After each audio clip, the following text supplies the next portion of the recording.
So, jetzt aber, let's go. Okay. The long lost cousin. The bad news. The 26 hours of bus rides with countless late night stops in seedy depots that would have felt unsafe even in the middle of the day. You wouldn't normally find yourself traveling like this, but your cousin bought the tickets. Jetzt geht das wieder nicht weiter. Warte mal, Leute. Ich glaube, ich muss ein anderes Ding reinmachen. So wie bei Sophie 20 Minuten Mute am Ende des WOT. Oh Mann, die Arme, die tut mir so leid. So, jetzt kam noch mal irgendwie, also irgendwie, keine Ahnung. Lass dich mal ganz kurz noch mal das Game reinmachen. Game Capture. Tut mir leid, Leute, das ist mal wieder heute direkt doof. Window Capture, please. Scarlet. Da sind wir. Gut. Das sollte jetzt hoffentlich besser laufen so. Zack. So. Nicht mal lesen kann sie richtig. Was? Wieso? Huh? Habe ich was verpasst? Okay. The funeral of Pearline Scarlet, your cousin's mother and your aunt, seemed like something you shouldn't ignore, even considering your own late mother's rocky relationship with this side of the family. Weil du dich verhaspelt hast. Oh, habe ich echt? Oh Gott, habe ich gar nicht mitgekriegt. Oh Gott. Leute, ich war heute arbeiten. Nicht judgen, bitte. Weil ich krieg das ja nicht mit, weil ich seid ja schon zu müde. Okay. So. Ist das wieder Standbild? Nee. Ist gut jetzt hoffentlich. Gut, jetzt sehen wir alles. Welcome to our family humble estate. Unfortunately, due to the current state of the house, only a few rooms will be safely accessible during your stay. I wouldn't go wandering anywhere else if you value your limbs. The floors have been known to give out. Genießt du den Stream? Achso. Nein! Jetzt habe ich das doch. Jetzt lese ich das einmal selber vor. Ah Gott, ich bin heute ein bisschen silly. Sorry, Leute. So. Herr Stella mentioned she's famous? Avery, I'm not famous. Ja, jetzt auf jeden Fall weiß ich, dass der Autobot hier oder... Nee, nicht Bot, sondern Auto-Dingens. Bot, Chat-Mod. Auf jeden Fall funktioniert. Look, if you're not gonna go around tooting your own horn, you know, I'm gonna do it for you. I'm a YouTuber. She hunts cryptids. Ich weiß immer noch nicht, ob ich das richtig sage. A single deer remains behind, staring down the beam of Stella's flashlight, while Gretchen whines and pulls at her harness. You eat those words when what? You eat those words when I come carrying a mountain lion corpse out of the woods at the dawn. At dawn. Come on, you whether your name is, grab that flashlight and help me line up a good shot. As the creatures in the tree line grow louder. Warte mal. Hätten wir ihn eigentlich retten können dadurch? Hätten wir aber dann den Hund verloren vielleicht beim letzten Mal? Oh Gott, da stand ja gerade da. Du kannst nicht jeden retten. Vielleicht sogar nicht dich selbst. Das ist ja... Wir hätten ihn eigentlich retten können. I'm sorry, Duke. Aber ich liebe Hunde mehr als Menschen. Tut mir leid. As the creature in the tree lines grow louder and more numerous, Gretchen violently strains against her harness. You dive forward and scoop Gretchen into your arms, just before she manages to wriggle out of her harness. Your eyes fixate on the dark tree line over Duke's shoulder. God damn it! Piu, piu, piu, piu. Ich würde mich sofort im Spiel umbringen. Dann ist das Spiel vorbei. Lieber nicht. Stella, keep an eye on her for us. Make sure she doesn't get into any more trouble. Ich dachte ehrlich gesagt, das ist nicht Wayne. Ich weiß auch nicht, where Wayne ist.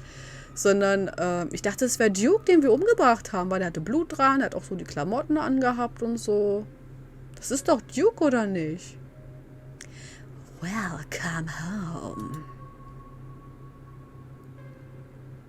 Sailor Moon!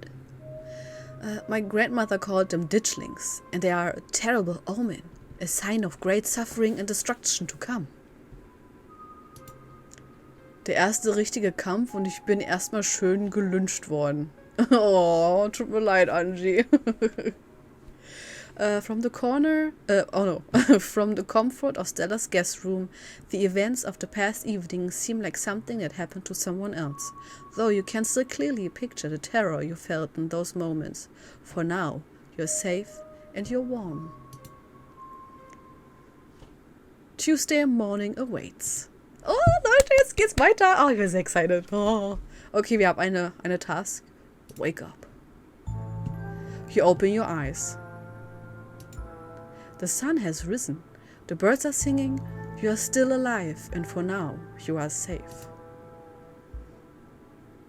Oh, guck mal, wie süß. Your gaze wanders across the unfamiliar room, to the window and to the woods beyond, and you wonder if the monsters are lurking just beyond the trees, ready to pounce as soon as you leave the comfort of your new friend's family home. You can't help but remember Duke, slumped against the tree, pieces of him scattered across the clearing. A knock at the front door. Your morbid thoughts are interrupted by a distinctly unhappy voice filtering through the house and past the closed door of your bedroom. Where the hell is Tia? Oh, hey, Tabby. There's a fresh pot of coffee on the table if you want to come in. No, I'm just here to check in on my cousin. Let's make this quick. I have a lot on my plate today. Oh, die ist aber ganz schön angepinkelt, wa? You're barely decent. It might be mildly scandalous. Was? It might be mildly scandalous if people saw you like this. Was? Decent. Oh, ach so. Du bist gerade kaum aufgestanden, sozusagen, glaube ich, heißt das. Hey, some people are trying to sleep in here. Saunter out half-clothed. Finish getting dressed and calmly collect yourself. Quietly hide under your covers. Oh, was sollte ich denn da machen?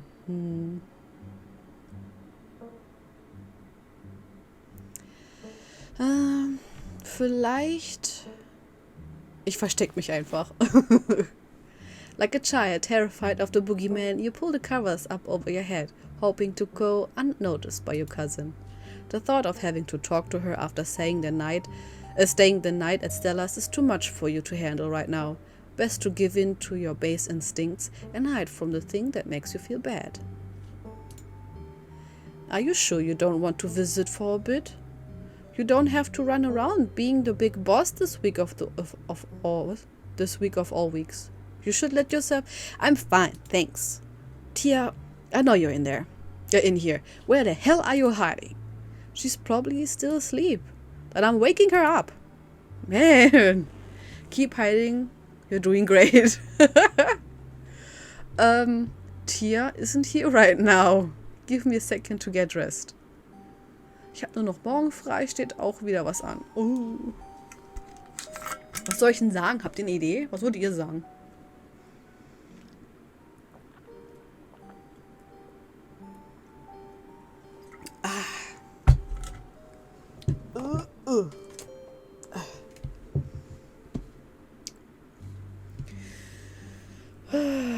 Vielleicht sage ich, give me a second to get dressed, oder? Ja, das hätte ich auch gesagt. Fine. Sorry, Tia. You throw on some clothes and join Tabitha and Stella out in the living room. Ich habe gelernt, der Name ist jetzt nicht Tabitha, ist Tabitha. Ghost Track! Antonio. Antonio. Oh, das Ding erwürgt mich gerade hier. Gretchen excitedly looks at you and wiggle her tail. Morning, how'd you sleep?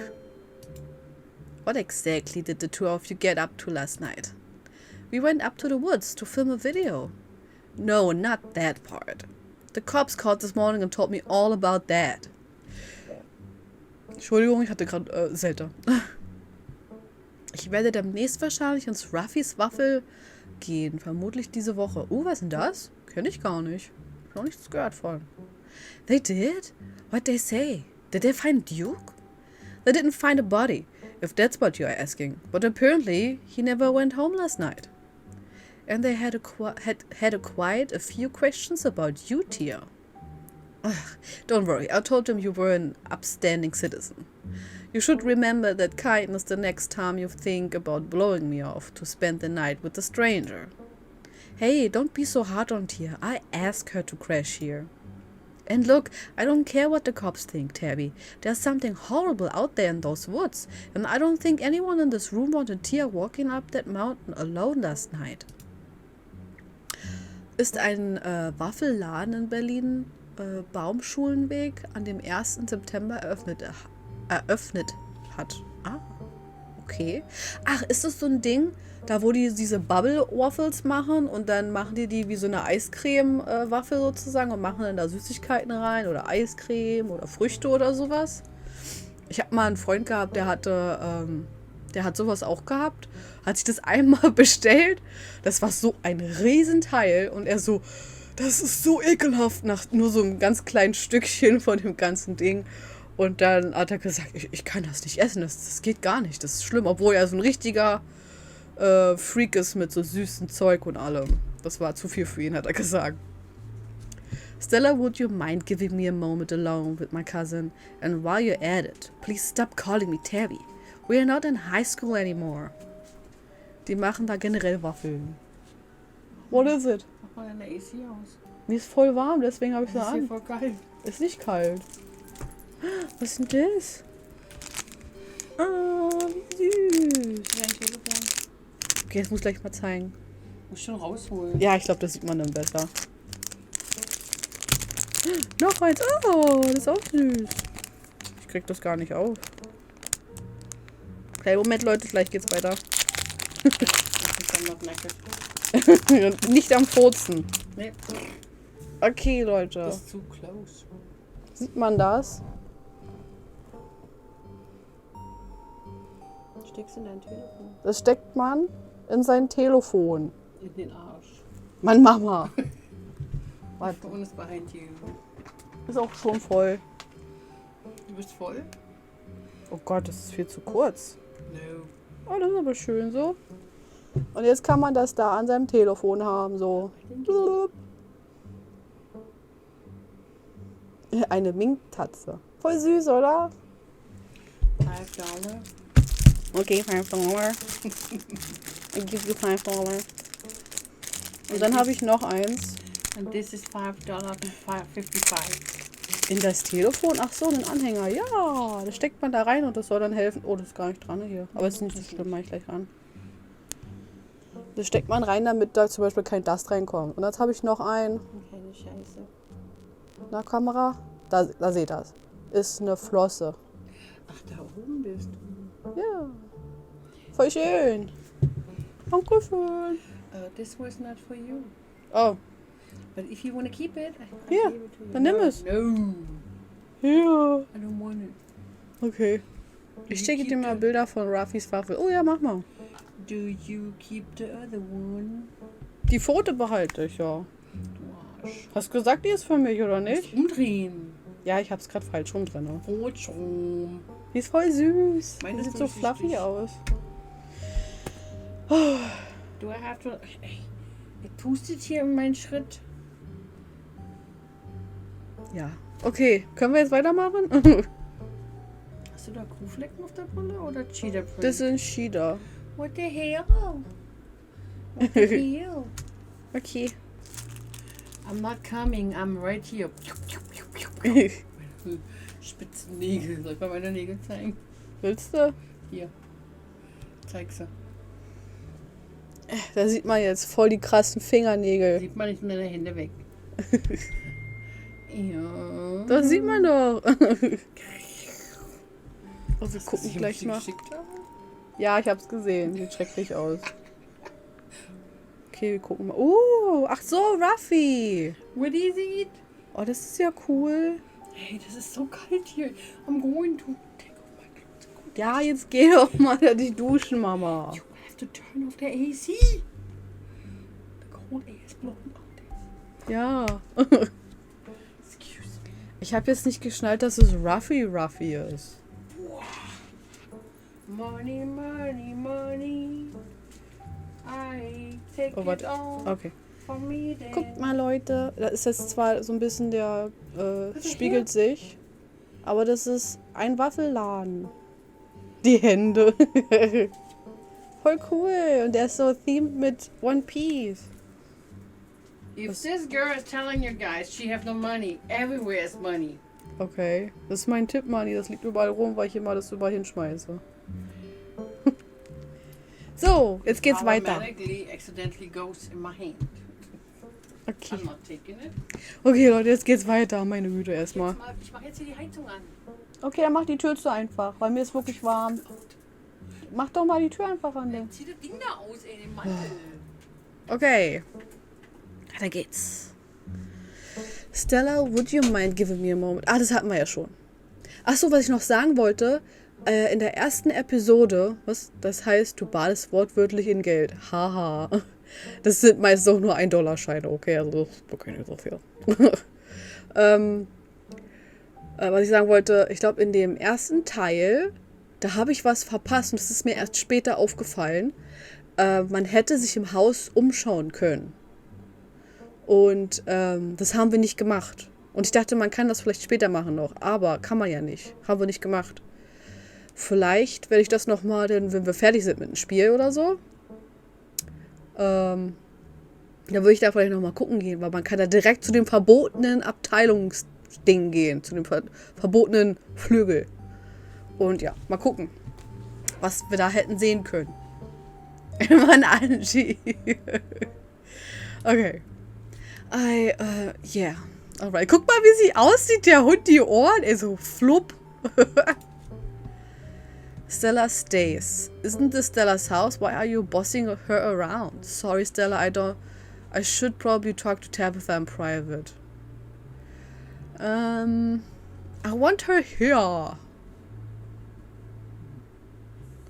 Aber ich will nicht so gemein sein zu ihr.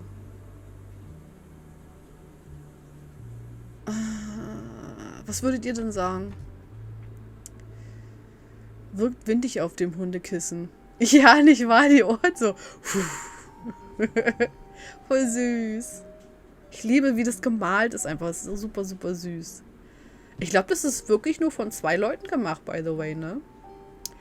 Isn't this Stella's house? Why are you bossing her around? Ah, aber vielleicht müsste ich doch in Private mit ihr reden, oder? Okay, ich mach das. Yeah, totally understandable. Just let me know when you are done. Sie hat so den Hund mitgenommen. Thanks. You've been in town for less than a day and my stress is already through the roof. I mean, I get it. Stella got you all worked up and you were too scared to work home. Sure, whatever. That checks out. Ich meine, wir können dir doch einfach die Aufnahmen zeigen. But I don't care if those woods are chock full of ghouls and ghosties. You had me worried sick. Hä, wir haben ihr doch auch geschrieben. Wir haben sie auch zurückgerufen, aber sie hat ja nichts gesagt. From now on, you're back at the estate by bedtime. No more impromptu sleepover. Excuse me? Ich bin a grown-ass person. I go where I'm supposed to go and something told me that this is where I was supposed to be last night. You're not the boss of me. You can run off as soon as I get here and hold me to a different standard. I watched a man die last night. There's actually something out there. I'm sorry I won't happen again. I'm sorry I won't happen again. Lie. Remain silent. Das Overlay ist gefühlt für dich gemacht. Ja, nicht wahr? Oh, die ist so ein bisschen durcheinander gefluselt gerade. Ich glaube, ich muss mir eine neue machen. Das war die allererste, die ich gemacht habe und die fällt so ein bisschen zusammen. Nach einer Weile immer. Ich glaube, das sage ich. Bla bla bla, bla bla bla. Just text me, okay? I spent more time than I'd have like coming down here and I have an incredible busy day ahead of me. Tja, es gibt ja lebensgroße One-Piece-Figuren und die sind so teuer. Das kann ich mir gut vorstellen. Alleine, wenn man sich mal vorstellt, wie teuer die Figur war von The Witcher bei Gronk, ne? Die war ja eigentlich mega teuer. I expect to see you back at the estate tonight. You hear Stella's voice call out from another room. Wait, Tabby, let me know if you're free sometime, okay? Tabitha sighs. Oh, wie sie guckt so. Oh. You're relentless. We see, but don't get your hopes up. Swoosh. Hey, no need to catch me up. I was listening in from the other... Ah, was ist das an meinem C? War das eine Fliege? Das war so eklig gerade. I was listening in from the other room. Sorry, I let you get ambushed. Tabby showing up like that blindsided me. I'm happy I stayed here. I shouldn't have stayed here. I don't regret anything, but you're right, that sucked. I couldn't care less than what Tabitha thinks. I'd rather just pretend nothing happened. Ich bin einfach nur froh, dass ich hier bin. Me too. Anyway, sorry for that rude awakening. I'd been up for a little while, but was hoping to let you get a little extra sleep. Ich glaube, die hatte letzte Nacht auch geweint, ne? Weil beim letzten Mal hatten wir gesehen, also stand da, dass wir so ein bisschen das Weinen hören konnten durch die Wände. So ganz leise. Aber ja. But you're up now. And we've got a full day ahead of us, and if we are going to get to the bottom of this. Wie geht er literally auf the bottom davon? How are you so chipper? I want to ask other miners about Wayne. Alright, boss, what's the game plan? Do we have to look into the stuff? What if we just skip town and write things out? Skip town? Ich würde so gerne mit der Tabitha aber nochmal reden irgendwie, weißt du, so. Es kommt mir so vor, als wenn ich sie halt so wegbrushe, so als wenn ich nichts mit ihr zu tun habe. Aber sie will ja selber noch nicht mal so viel mit uns zu tun haben. Aber, ach, ich weiß nicht. Stört mich irgendwie. Ich würde gerne entscheiden können, dass ich da hingehen könnte, wenigstens. Vielleicht kommt's noch. Vielleicht sage ich das. Sie kommt mir jetzt nicht unbedingt Chipper vor, aber...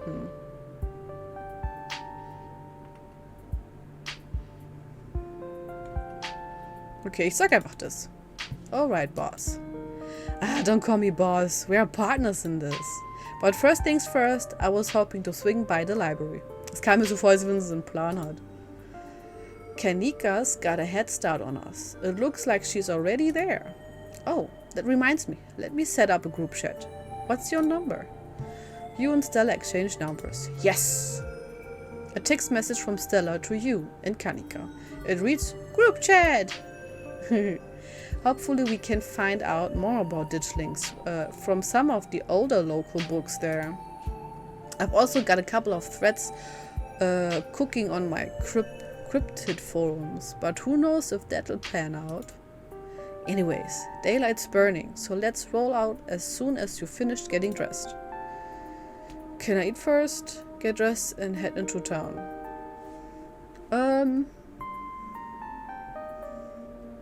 It's okay. The walk to town was short. Stella's house is barely a stone's throw from what remains of Scarlet Hollow's once bustling main street. Bustling, ist ja ein komisches Wort. You shudder as you stare down the thoroughfare, both from the chill in the morning air and the all too present memories of everything you witnessed last night. You see that building labeled Town Hall? That's actually the library. Well, it's also the Town Hall, but there's just a small upstairs office nowadays. I guess this town's not what it used to be. Dad and our mayor's really into going Dad and our mayor's really into going on walks. Das war gerade so komisch. I think there's actually going to be a meet and greet later this week. Could be just to pick me up. We need what with everything that has been going on. Sounds fun. Maybe he'll actually take this whole ditchling thing seriously. I wouldn't trust him to help us after the cops treated us last night. After how... Oh Gott, ich skippe gerade Wörter. Yuck, politicians.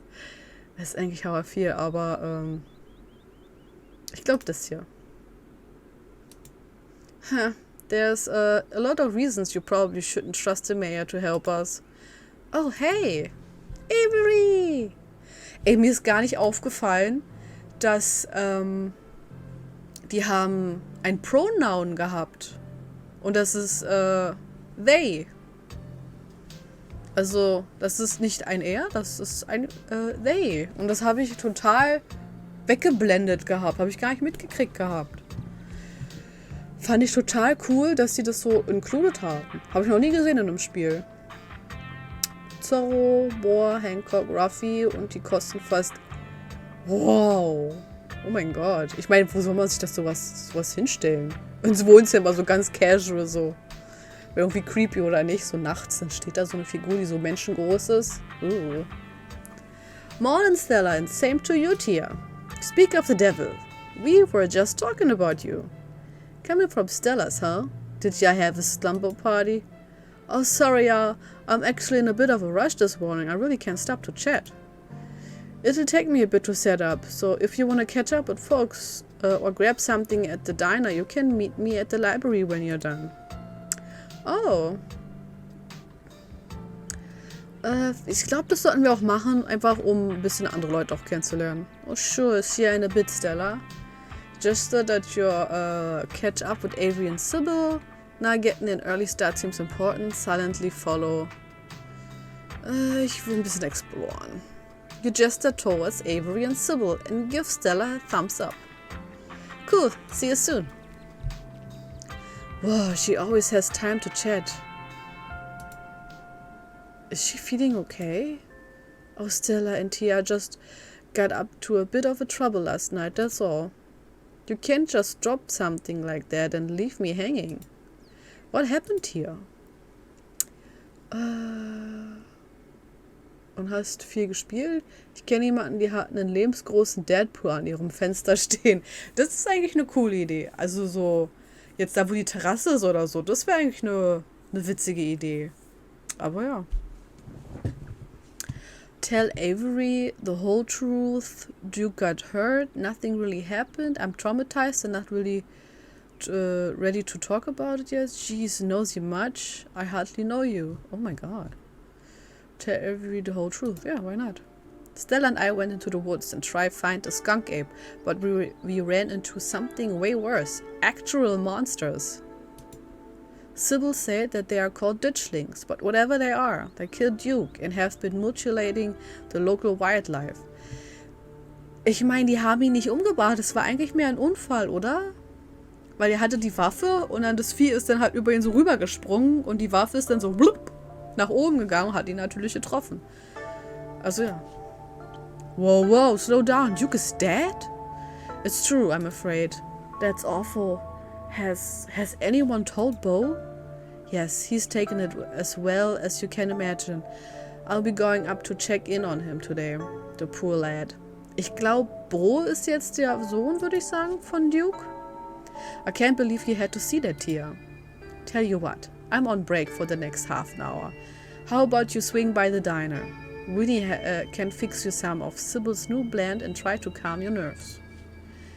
It's sugar and lemon balm. It's always helped me on the bad days. And if you need to talk about what happened, I'm all ears. Anyways, it's up to you. See you around here. See ya, Sybil. Take care now, Avery. I'd better get back into... tell Avery the truth about last night. Oh, it's an achievement. I'd better get back to it myself. I'm glad I was able to catch you this morning, if only to see how you were holding up.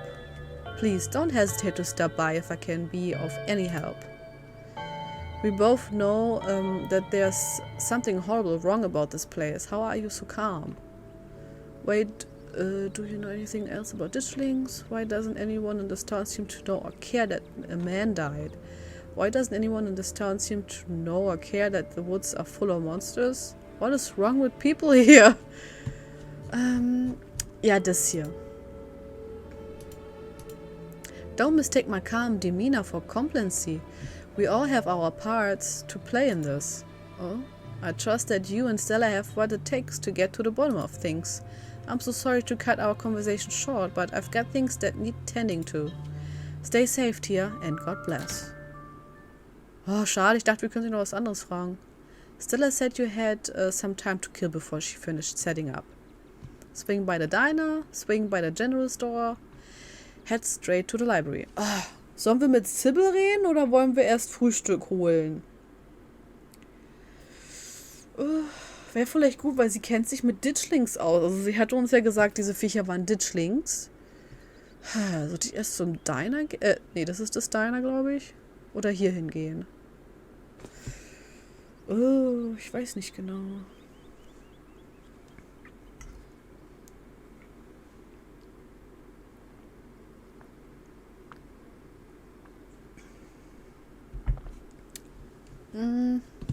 Ich glaube, ich gehe zum General Store.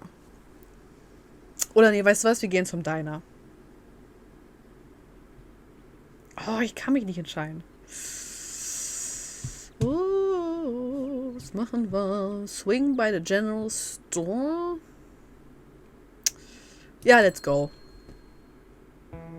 Neue Person. This is your first time seeing the General Store in the light of day. Oh, Elotrix hast du ja nochmal rausgeschickt. Ich guck mal schnell. Ah, das sind die großen Figuren. Nice. Ich mag die Zorro-Figur, die ist nice. Ups, fliegt gerade nicht. Ah, jetzt. Ja, die ist schön. Nice. Ich habe dir mal die Figuren geschickt. This is your first time seeing the general store in light of day. Aber 3.800 Euro, ja. A young man sits at a table by the register, too preoccupied with his phone to care that you stepped in. Oh, ist das... Haben die noch mehr Kinder? Ist das von der Familie? Nein, danke. You should leave town. There are monsters in the woods. Hi, I'm Tia. If I wanted to buy chips or something, do I talk to you? Watch your room on your phone. See ya. Ich sag einfach das. I just got to town yesterday. Yeah, I know. Mom told me. Ah, okay. What's your name? Miles. Miles. Ich muss irgendwie gerade an Spider-Man denken. If I wanted to buy chips. So if I want to buy something, do I talk to you? Yeah, Miles Morales. I guess, yeah. Kanika decided to skip work today, so of course, whatever plans I had didn't matter. Just take the chips, I don't care.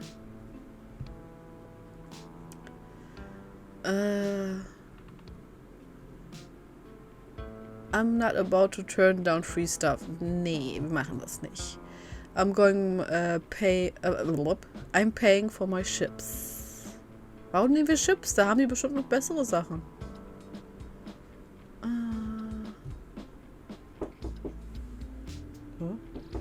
Ja, was denn? Wollte ich nur fragen, liest du was runter oder so? Nee, ich bin am Stream kurz. Entschuldigung. Ist okay. I'm paying for my chips. Wenn ich sage I'm good, können wir denn noch was anderes aussuchen? Ich sage einfach das. I'm not ringing you up. Take him or leave him. Huh. I'm good. Have it your way. What you doing on your phone? Games. You probably haven't heard of them. Schade. Ich dachte, wir treffen die andere. You should leave town. There are monsters in the woods. Ich will ihm jetzt keine Angst machen. Ich habe verstanden, I'm paying for mit shit. Ew. Oh Gott. Ich weiß nicht, ob sie das jetzt ernst meint oder ob sie das also halt als Spaß sagen würde. Ach, sagen wir das einfach. Something bad is gonna happen and you should get out of here as soon as possible. You've been talking to my mom too much. Okay. See ya, Miles.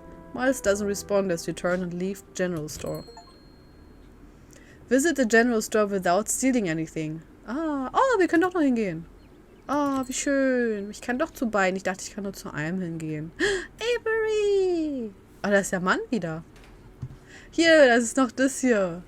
Winnie's winning smile. Free. I love it. The diner is a little quiet today, but they are still heavy with the tantalizing smell of breakfast. Warn the patron of the danger. Hey! Talk to Avery. Ja, als wenn ich da jetzt so stehe. Leute, es ist richtig schlimm, ey. Oh mein Gott. Klar.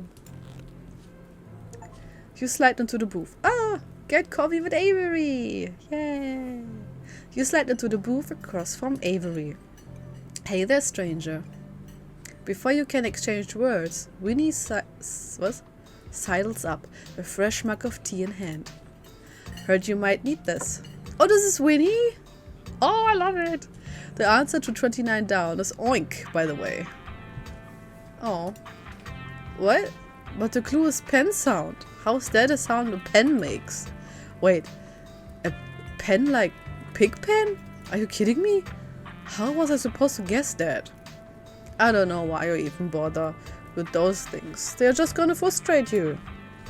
It's just something to do to fill the time. But maybe I should switch to Sudoku. Oh, I never got into Sudoku.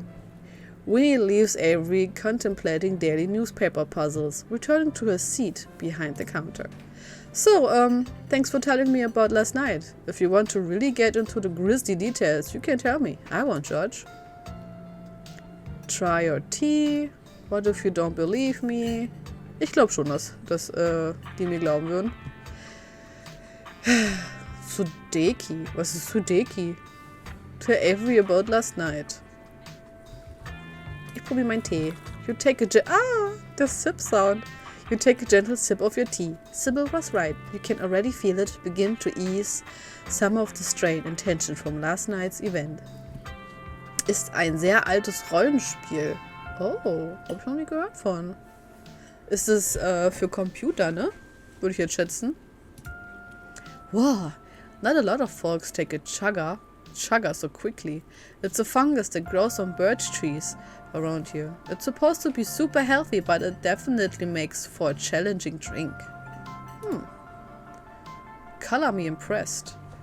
Aber ich glaube, es gibt ja auch zum Beispiel Kaffee aus Mushrooms gemacht, ne? Habe ich auch schon gehört. Soll irgendwie gesünder sein als der actual Kaffee, aber ja. Soll auch nicht nach Mushrooms schmecken oder so.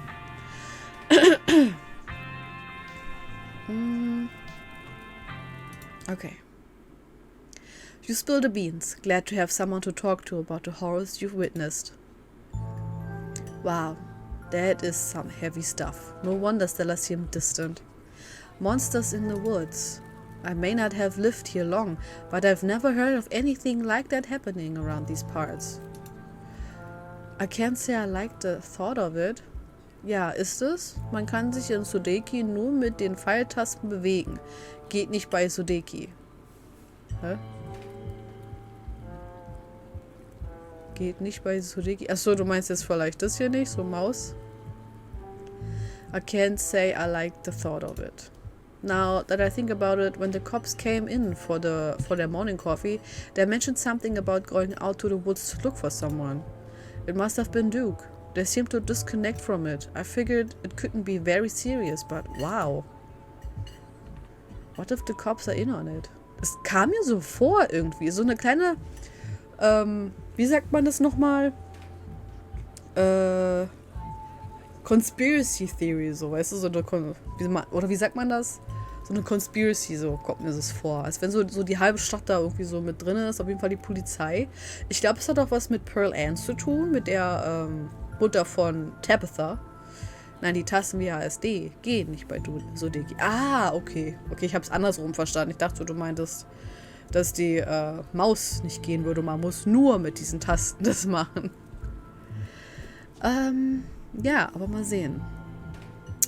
Must have been true, blah, blah, blah. What if the cops are in on it? They seem weirdly suspicious of me. I'm sure they've seen much worse. Glaube ich nicht in der Small Town. Small Town cops not knowing how to do their jobs sounds about right. Daran merkt man, sehr altes Game. Ja. Aber in Rollenspielen macht man ja eigentlich eher mit dem Mauszeiger mehr, so dass die dann halt rumlaufen, so zum Beispiel.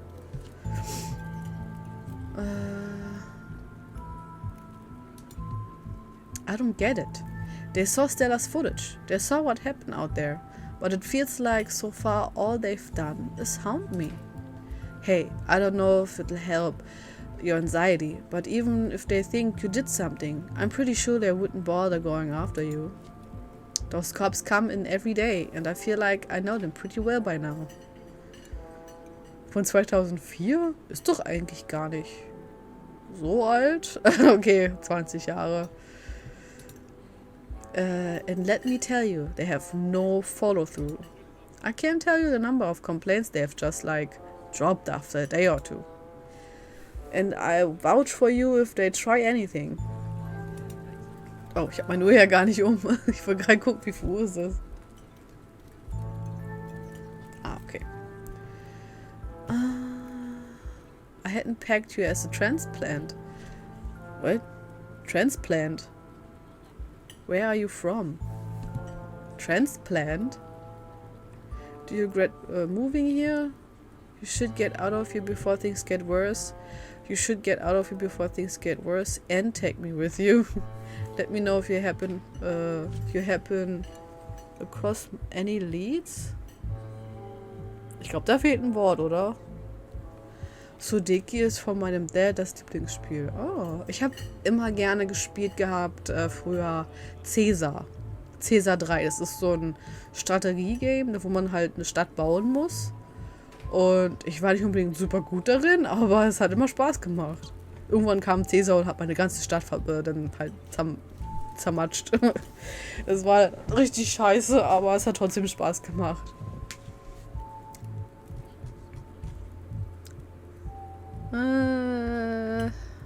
It's okay about this. I've moved here from Charlotte. Gosh, 3 years ago now? Maybe a little more. I've lost track. Charlotte. So Dicky kostet auf Steam 6 Euro. Süß. Aunt Winnie offered me a place to stay and a job, and who was I to pass on that sort of generosity? To be honest, it still feels like I just moved in. Practically everyone apart from the Cole folks grew up in this town, so it's like I'm the perpetual new kid. Don't get me wrong, folks here are plenty polite and friendly, but there's the shared history I never be part of.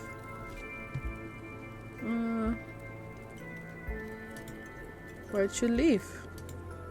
Nah, it's cool. I was having some issues with my folks about my education, which wasn't great, especially since I was still stuck under their roof. When my aunt heard about it, she offered me a job and a place to stay, and the rest is history. Ach, es ist seine Aunt, okay. You may be more at home here than you think. I don't think she have done that if she didn't think you were really part of the town. It could be that you're getting into your head about fitting in. Hey, you know, thanks. I hadn't actually thought about it like that. You should get out of here. Let me know if you happen across any leads. I don't think I have the choice to have second thoughts. I'm not going anywhere without Aunt Winnie, and there's no way she's leaving this place.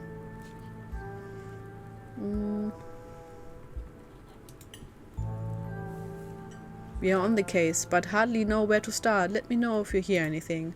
Definitely. Amen. It looks like my shift is starting. Hopefully the chuggers had a chance to start working its magic.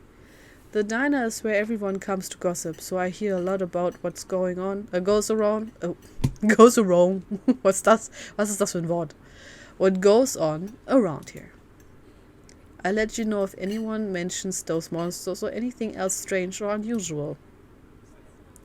Avery slips out of the booth, giving a friendly half wave before disappearing into the bag.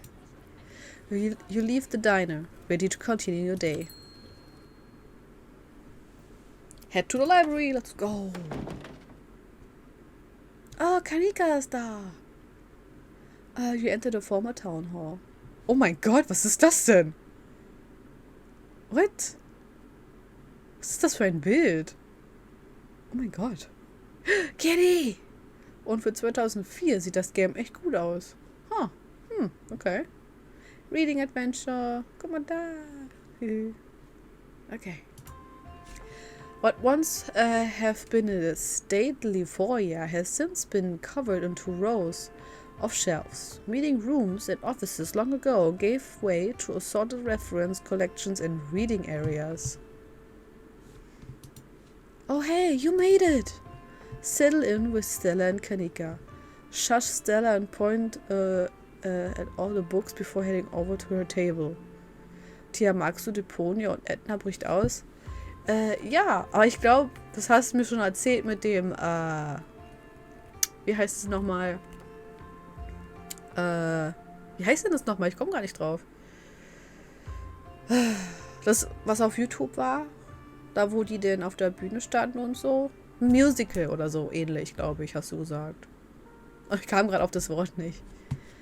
Also ich weiß nicht, das kommt mir so vor, als wenn das unhöflich wäre. Ah! Oh, was ist denn das? Macon, Jackson, Swain, Clay? Ja, das Theaterstück, genau. Musical ist ja was anderes. Das ist ja da, wo die den Droggelbecher... Der alte Droggelbecher. Was hat denn doch mal Harvey mal gesagt? Oh, der hat irgendwas mal gesagt. War das Chaos? Die Randale war es. Oh Gott, ey, das ist schon so lange her. Warte mal kurz hier. Oh, das ist doch Digimon, oder nicht? Oder ist es Pokémon? Nee, ist eher Pokémon, so wie es aussieht. Sieht das so aus. Was ist denn das? Guck mal, wie sie einen anguckt. Das ist so süß. Glad you found the place. Hey, Tia, you look tired. Also irgendwie höre ich das in real life richtig oft. Snitch on Miles? It was hard to fall asleep last night. All things considered, I sleep when I'm dead.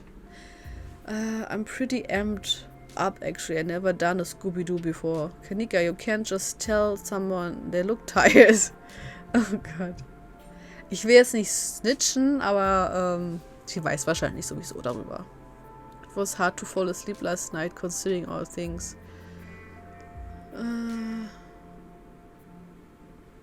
Ich weiß nicht, wie ich darüber fühlen würde. Ob ich jetzt darüber excited wäre oder so. Bester Charles Ednas Droggelbecher. Okay, sagen wir das.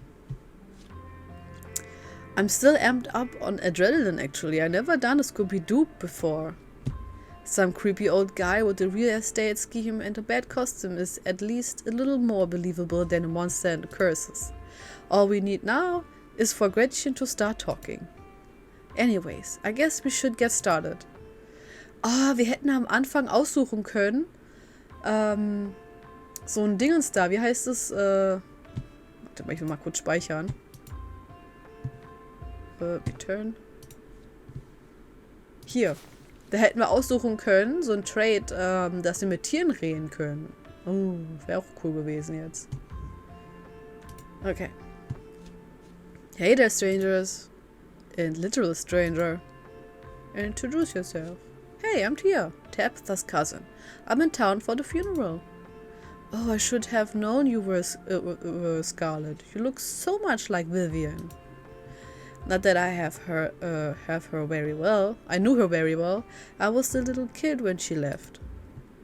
But that Scarlet resemblance, it's so strong. I'm Oscar Gutierrez. Oh Gott, Leute. Wie sagt man diesen Namen? Gutierrez. Gutierrez, oder? Oscar Gutierrez. Gut, jetzt haben wir den Namen drin. Chief Librarian and only librarian. Oscar's amazing. He's practically built this library from scratch. Yeah, I'm a little jealous of that. The kids around here get to grow up with. They don't know how good they have it. Back when I was in elementary school, all the library had was a couple shelves of boring books donated by old people. Yeah, too kind. But speaking of kids, have either of you seen Rosalina around town? I don't want to be a helicopter dad, but she hasn't been answering my texts, and I Wanted to make sure she isn't getting into trouble out there. Die ist bestimmt mit Miles befreundet oder so. You know where the crowd she what? You know the crowd she hangs around with. They're good kids at heart. I'm sure they're just up to the old Maxwell place doing teen stuff.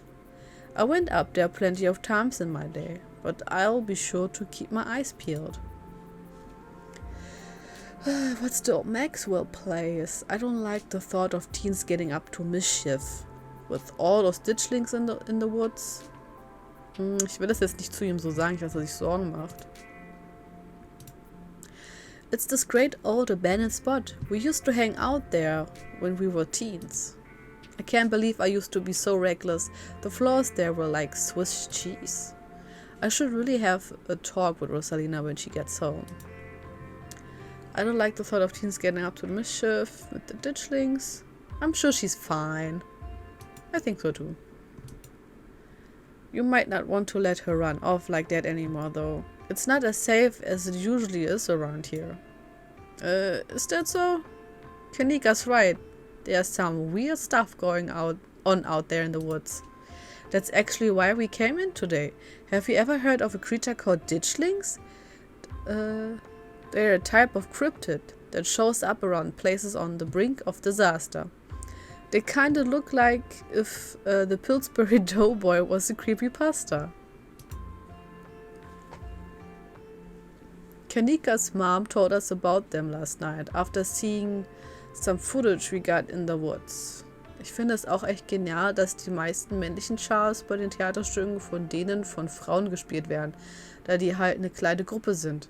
Oh, ist aber cool. Voll schön. Aber ich meine, das kann man ja trotzdem machen. Muss ja nicht immer alles Mann sein oder eine Frau sein, wa? Finde ich eigentlich ganz cool, die Idee. Gibt wahrscheinlich auch so ein bisschen Uniqueness dazu oder so in dem Theaterstück. Ditchlings. Does it ring a bell? Dang. Worth a shot. Okay, if you were, say, trying to predict a horrible disaster that might befall our town, where would you start looking? Well, they say history repeats itself, so I'd probably try and figure out what sort of disasters this region typically falls prey to.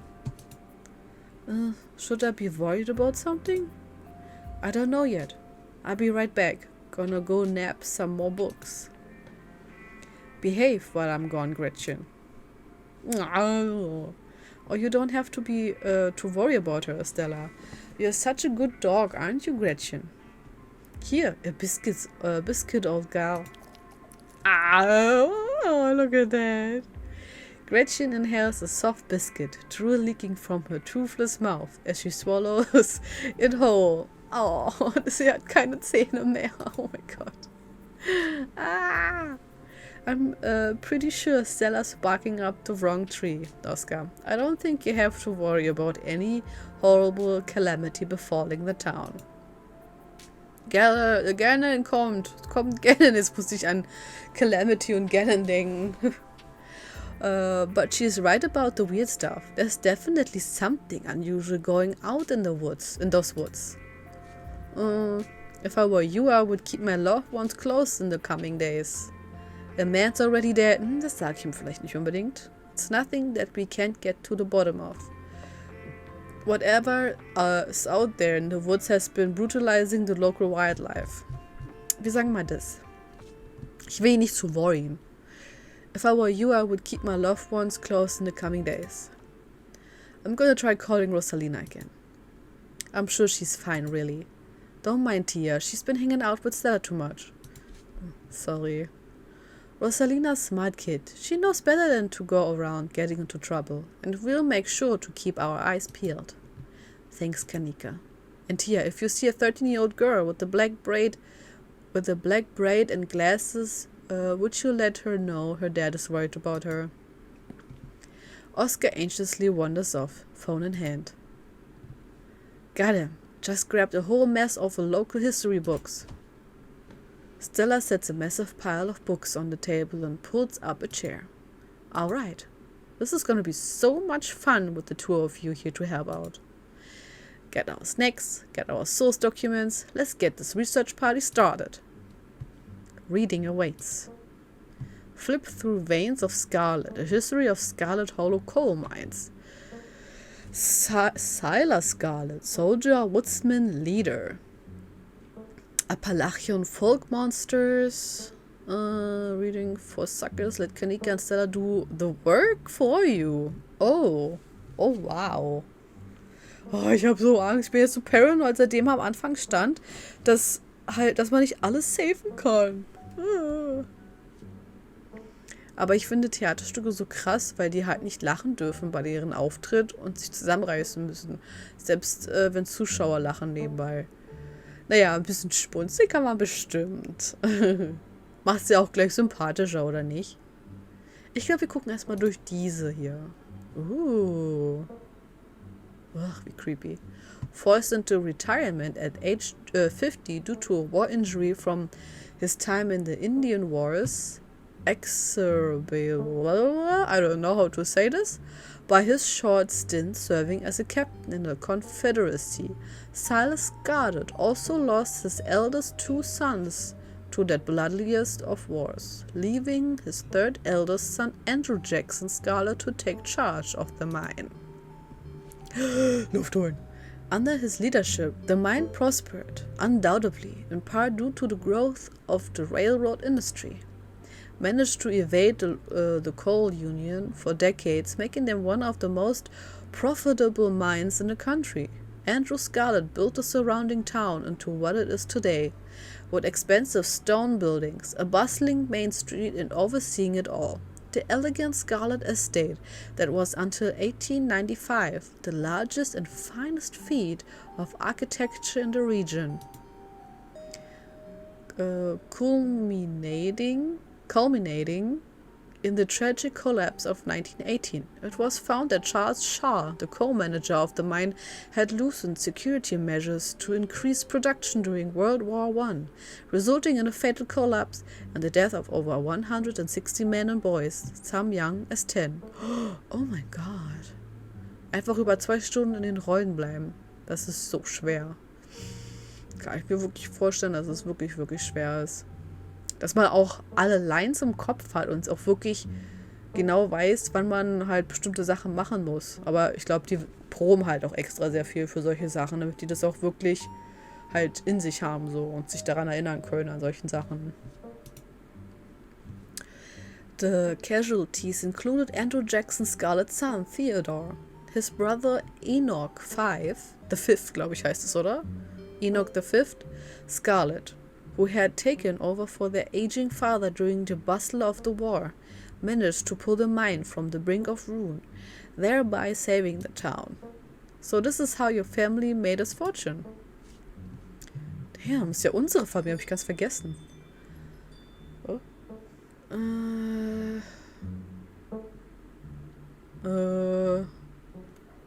Machen wir das. Silas Everett Scarlet was born to Colonel Everett J. Scarlet in 1818. One of the 12 siblings, he grew up in the eastern North Carolina during a tumultuous time in the state's history. And not much is known about his life before he joined the army in 1836. He quickly rose through the ranks in part due to his father's connections, but also due to a particularly ruthlessness for which he received the nickname Bloody Silas Scarlet. The federal government granted the now Captain Silas a tract of bounty land in exchange for his service in the Indian War, and he settled into the hills of North Carolina in 1841. That land would become Scarlet Hollow. Aha, also so haben wir es bekommen. Und wenn jeder reinkommen muss oder weggehen muss. Ja, ne? Ist schon echt cool, dass die Leute sowas hinkriegen. Macht echt Spaß, sowas auch halt zu unterstützen, wenn man da hingeht. But it started as a simple log cabin built by Silas, owned 2 hands, occupied by his family of 10. Wow, 10? Silas, his wife Mary Joseph Scarlet and their 8 children. Wir haben ja auch sehr viele Szenenwechsel in deren... Was? Die haben ja auch sehr viele... Szenenwechsel. Naja, ist ja klar, ne? Muss ja eine Geschichte erzählt werden. Aber das muss ja auch alles so super schnell, denn halt zum Beispiel Möbel oder so oder Backgrounds oder so müssen ja auch ganz schnell dann bewegt werden. Das ist ja auch interessant, wie man sowas macht. Logging business brought many workers and fellow landowners to the hills, but it wasn't until Silas discovered rich seams of coal running underneath the entire region that Scarlet Hollow was really put on the map. Aber eigentlich müsste ich ja, also die Tia, die hier in diesem Spiel ist, eigentlich ja auch reich sein, oder nicht? Oder als die Mutter dann gesplittet ist, dann hat dann die Pearline alles bekommen und nicht die Vivian, also unsere Mutter. Oder vielleicht wollte sie damit nichts zu tun haben. He saved what he could and bought the surrounding hillside at a great discount, cleverly hiding that he knew about the land's true value.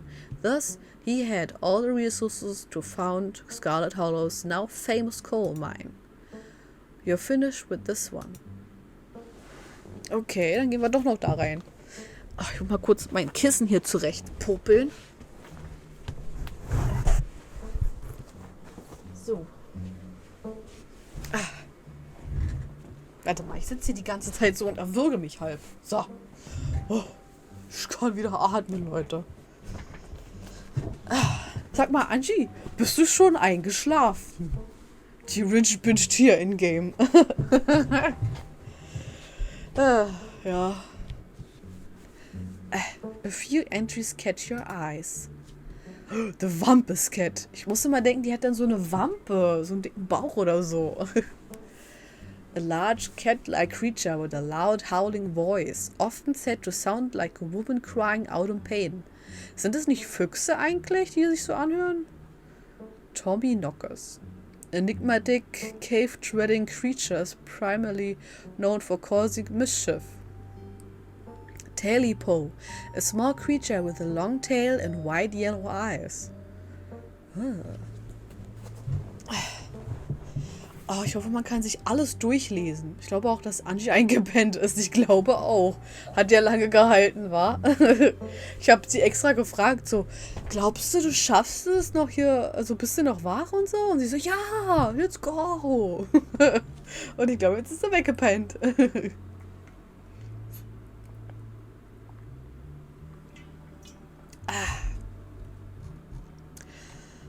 Lass mal hier rüber lesen.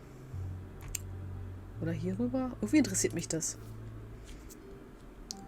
There was a hunter who lived in a tiny cabin in the middle of the woods all alone with his hunting dog. One night, after a particularly bad week of hunting, both their stomachs empty, the hunter spied something out of the corner of his eye. Oh my god, das sieht so creepy aus. Some small creature had gotten into the cabin through a hole, and before he could even figure out what it was, he'd drawn his gun and fired at the thing, his hunger guiding his actions. Ew. But it was quick and ran back through his hidey hole and out of sight, leaving only its long black tail shot off by the hunter's rifle.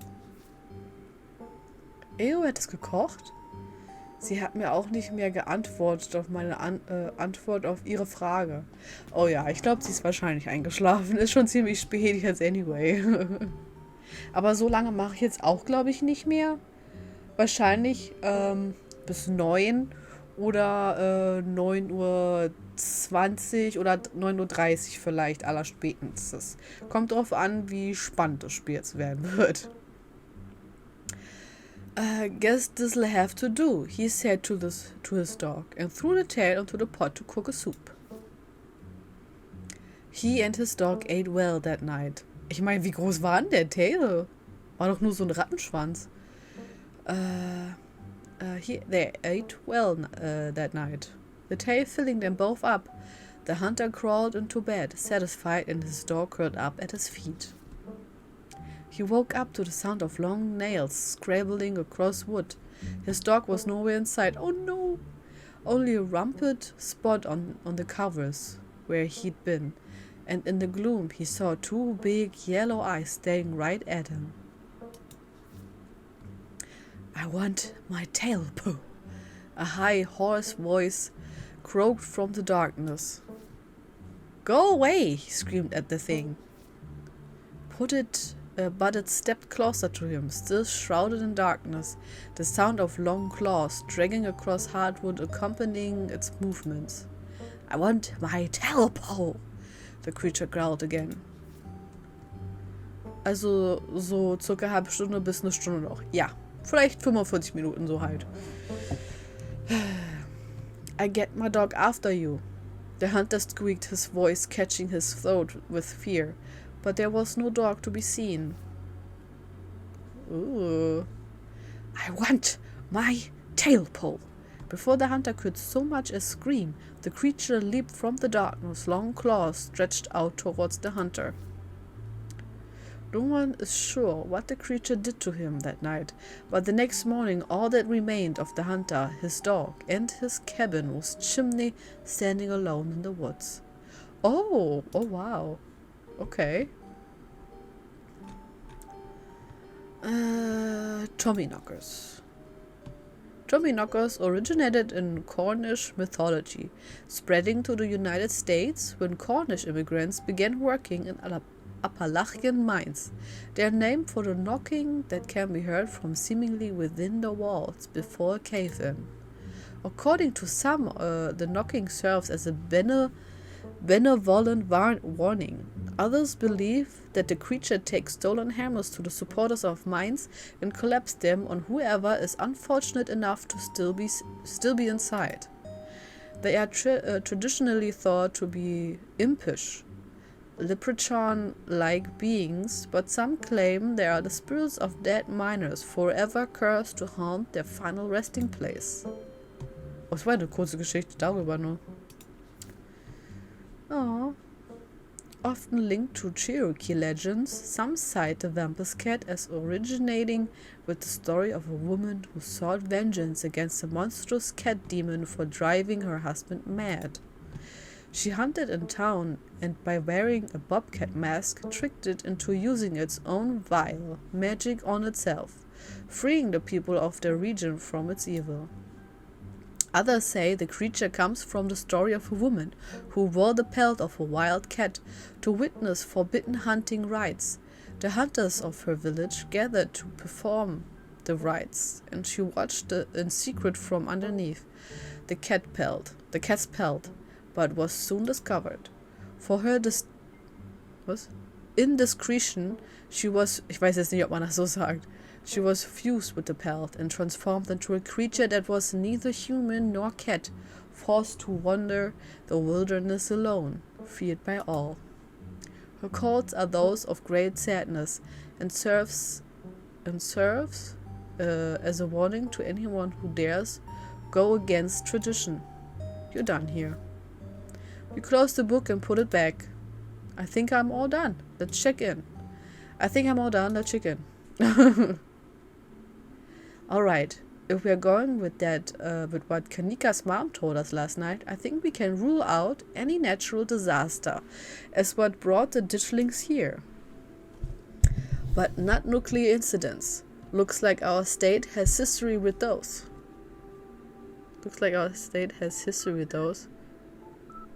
Hä? Das hört sich so an, als wenn das irgendwie falsch gesagt worden ist. But not nuclear incidents. Looks like our state has a history with those. What about ya? Find anything?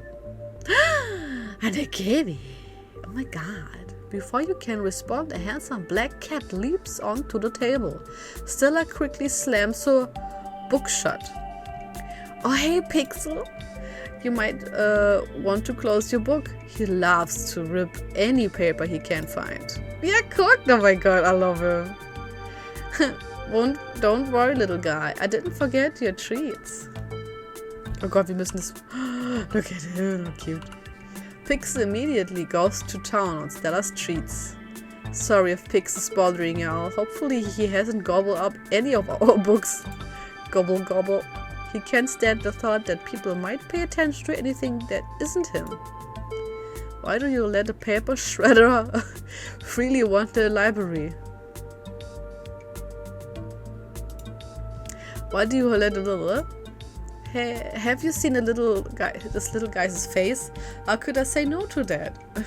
True. You decide to leave Pixel be. The cat curls up on the table, fast asleep. Hä? Einfach so eingeschlafen. Alright, I'd better get back to the shelving. Let me know if you need anything. Stella, what was that you were saying about nuclear incidents? Ja. Do you think there's a code here? Oh, das könnte es auch sein. Talk about ways of Scarlet, Silent Scarlet, Appalachian. What do you think of way factors into any of this? Why don't we just help look for Rosalina? What? Oh mein Gott, so viel! Ich sag das mal. You lean in and quietly whisper to Stella and Kanika. You guys, kennst du schon das sibirische Springbrötchentier? Das ist ein sehr schönes Tier, was man nur selten zu Gesicht bekommt. Nee. Sibirische Springbrötchen, okay. Habe ich noch nie gehört von. Do you guys think that there's like a cult here? Those cops were awfully suspicious, almost like they are trying to cover something up. Maybe the ditchlings were actually nudists doing some sort of weird ritual. Maybe the ditchlings were like summoned. A lot of folks here feel tense and closed off. Oh, da ist ja die Angie wieder. Bist du aufgewacht oder was, Angie? Gronk hat dazu eine Reaktion gemacht. Oh, das muss ich mir mal angucken. Auf YouTube. Maybe the ditchlings were like summoned. A part of ritual or something like that. Wieder wach, Angie. I'd assumed the spiral we found was some sort of nest made by the ditchlings. But yeah, maybe we had cause and effect backwards. I'm writing it down. It's much more likely that thing was a nest than it was some sort of magical ritual site. Bin da an sich, hab's eine Frage. Naja, ich hatte gedacht, du bist eingeschlafen, weil ich hatte gefragt, so, du bist noch da? Oder vielleicht warst du einfach nur in Alan Wake 2 so vertieft. Ich weiß ja gar nicht, spielst du noch? Any luck with Rosalina, Stella, bla bla bla. Ja, das hier. Stella, what was that you were saying about nuclear incidents? You were talking about that gold spore thing, right? Yeah, apparently in the 60s, a B-52 carrying a live warhead broke up mid-air and dropped a couple of bombs. Fascinating bit of history there. The first of the two bombs landed upright after its parachute got caught in the tree. Thankfully it didn't go off. At the time the sagt das. At the time the government claimed that the bomb was unarmed, but it later came out that the only thing prevented the detonation was a single electrical switch which failed to trigger on the descent. Ich versuche in Baldur's Gate 3 durchzublicken. Ah. Zeig mal ein Bild, wie dein Charakter aussieht. Ich würde gerne mal wissen. Und wen hast du denn alles in deinem Team jetzt? Hast du irgendwie nicht mit reingenommen? Weil man trifft ja also Leute, die man ja dann mitnehmen kann ins Team und so. And 60 years later, the second bomb still hasn't been recovered. Oh. Right. Its confidential explosive disintegrated in mid-air, but most of the nuclear material was made unrecoverable by flooding. If I remember correctly, they just buried it and sealed it up. Wow. Das ist ja abgemisst. Ich bin irgendwie schon zu viert. Irgendwie? Naja, irgendwie jetzt. If the bomb is somewhere else, why would there be so many ditchlings here? Oh, es könnte sein, dass jemand vielleicht in der Kohlemine, vielleicht irgendwie ist da die Bombe oder so. Oder keine Ahnung, irgendwie kommt man da dann ran, irgendwas geht kaputt und die Bombe explodiert und dann BAM! Und deswegen sind die Ditchlings hier, weil irgendwas Schreckliches passieren wird. Could be, oder? So the nuke made the ditchlings. If the bomb is somewhere else, why would there be so many ditchlings here? Oh god, we're screwed. I don't think this arming nuclear bombs part of our skill set. So the nuke made the ditchlings? If the bomb is somewhere else, why would there be so many ditchlings here? Yeah, Goldsboro is almost 400 miles from here. Not that we should be looking too hard at the disaster angle. Whatever those creatures are, they are biological. Look, you never know with traditional or radiation. Tradition. We actually know quite a bit. It just smells you. It doesn't make monsters. And a 60-year-old bomb isn't going to explode on its own hundreds of miles away and kill us here. You never know. There could always be a whole underground society of bomb-worshipping mutants just waiting to blow it up. I've missed this. Any luck with Rosalina?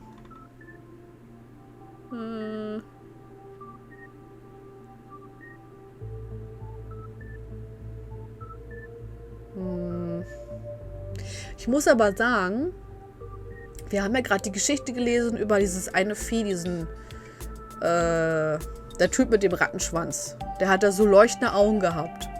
Und überlegt mal, da war dieser Wayne. Und wir hatten ja nicht richtig gesehen, wie er aussah und alles. Aber er hatte so leuchtende Augen gehabt. Wie die Bilder in diesem Buch. Könnte irgendwie sowas sein, oder nicht?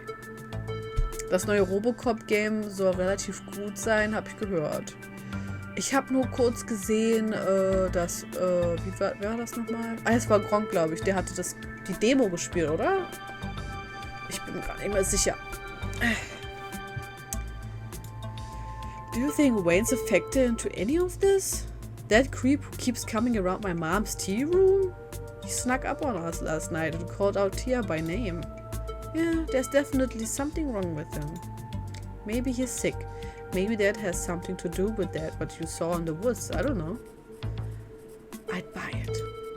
Sie schreibt das direkt auf. Okay. So, Appalachian Folk Monsters.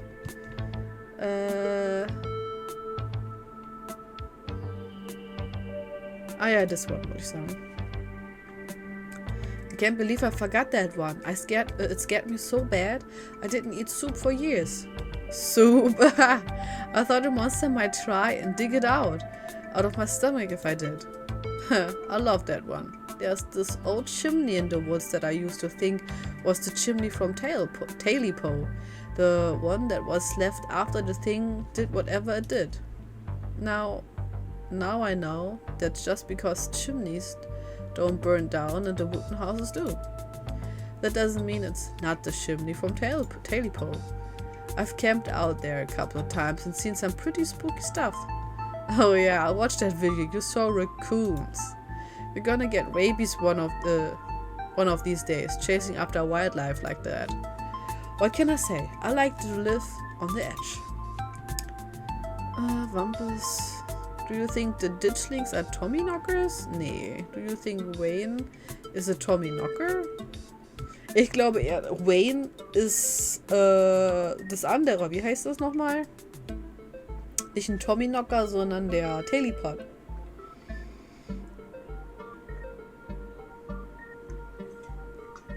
Oder nicht? Let's move on. Wampus Cat kinda sounds like there could be mountain lions.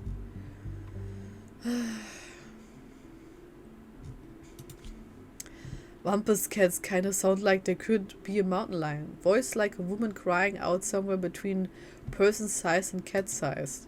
Definitely. They are 100% mountain lions. Kanika, you know there are no mountain lions up here. I thought you were supposed to be a skeptic. But the myths are old, right? Mountain lions didn't go extinct in the Appalachians that long ago. Those legends just haven't died off yet. Almost every cryptid can be tracked down to either a hoax or someone getting confused about a perfectly normal animal, sometimes both. Bigfoot, for instance, started as a prank when folks saw bears walking around on their hind legs and got freaked out, and now here we are. You eat those words when I get the first clear footage of a Bigfoot. If you manage that, I will print out a piece of paper that says Bigfoot isn't real and literally eat it, I promise. I'm holding you to it. Stella, there was literally a mountain lion in the ditchling's nest last night. Oh, was? Do you think the ditchlings are Tommy numbers? Stella, there was literally a mountain lion last night.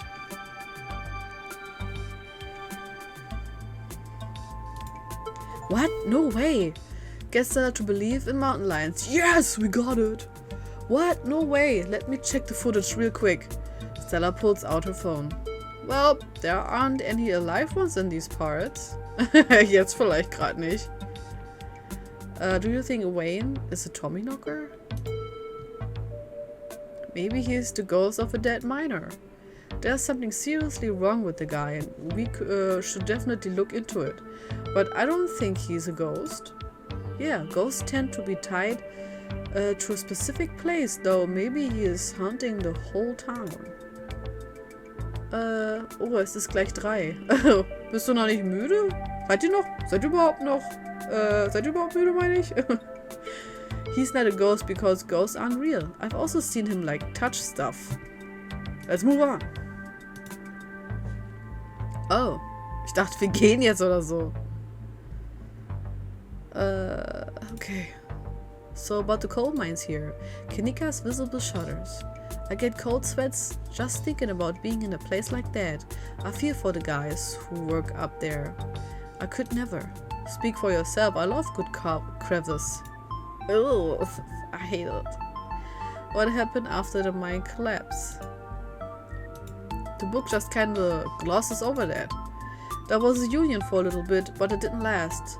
There's not a whole lot written about the past century here. Yeah, the Scarlet Hollow mine isn't exactly the most ethically run business. No offense or anything, I'm sure Tabby runs the mines better than Charles Shaw did.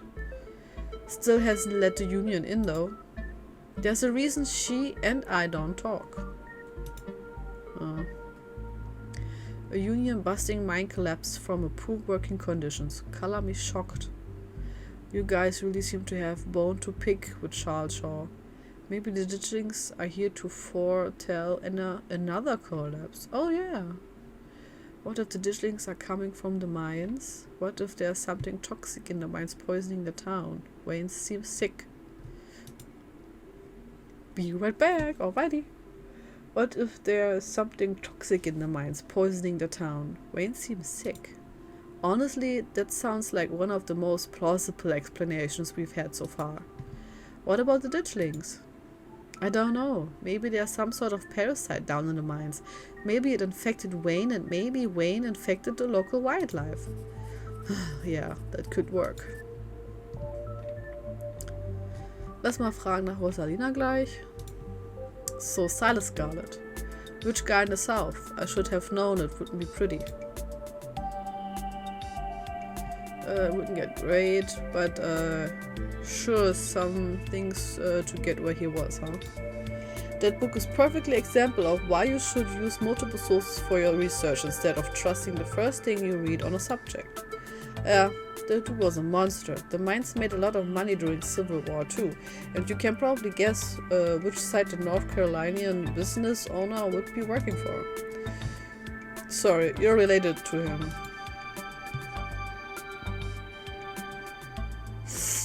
I get it. It must be one of those burial ground situations.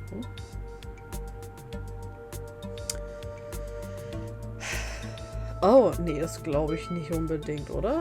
This town is stuck in the past and built on atrocities.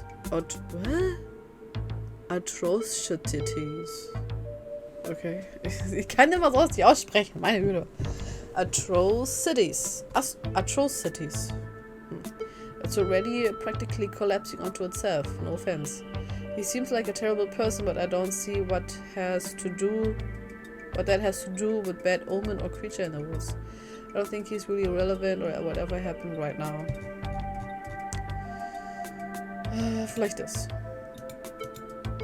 That seems teen years.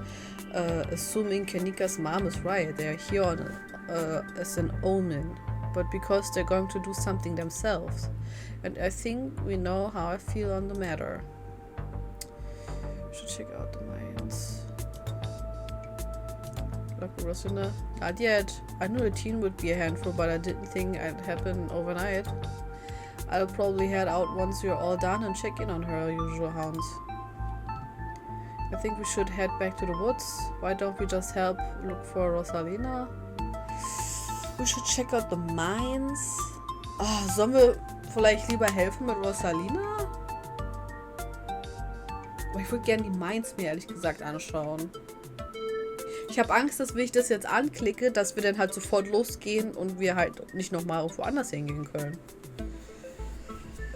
I think we should head back to the woods. We should check out the mines.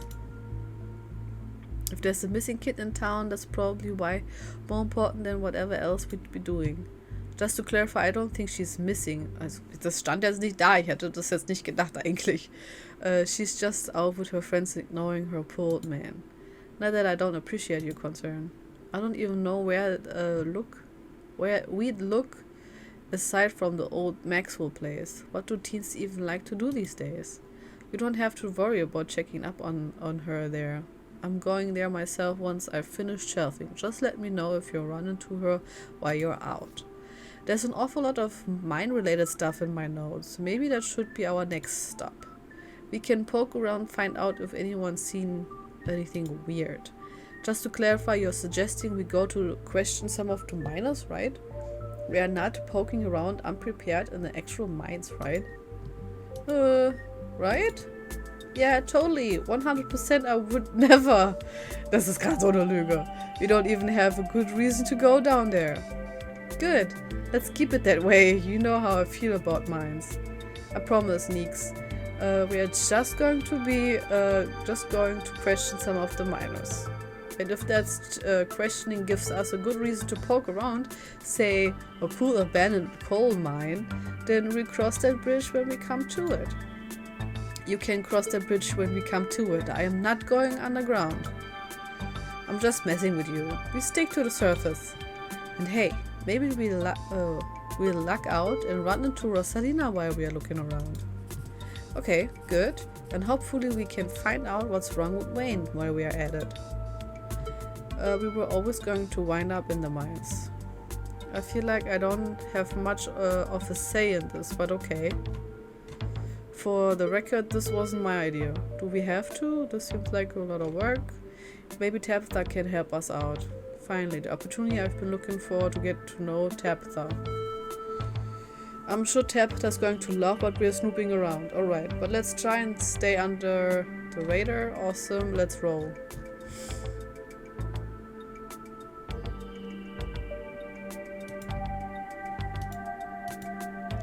I don't think she's going to be super jazzed to see any of us snooping around the mines, let alone bothering her while she's trying to run the place.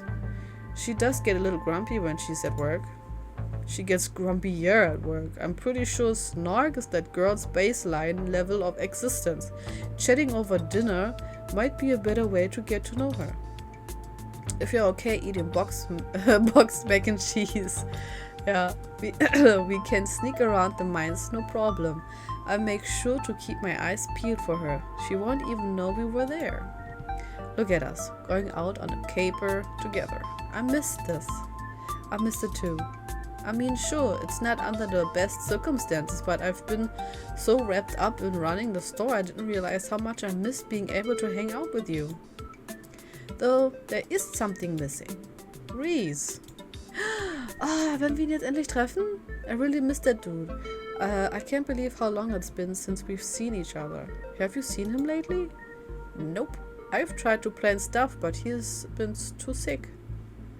I didn't realize it was getting so bad. That poor guy. You know, we could just pop over and surprise him. He seemed excited to meet Tia. Maybe we finally get him to leave his little cave. Hell yeah, let's do it. Alright, let's roll out.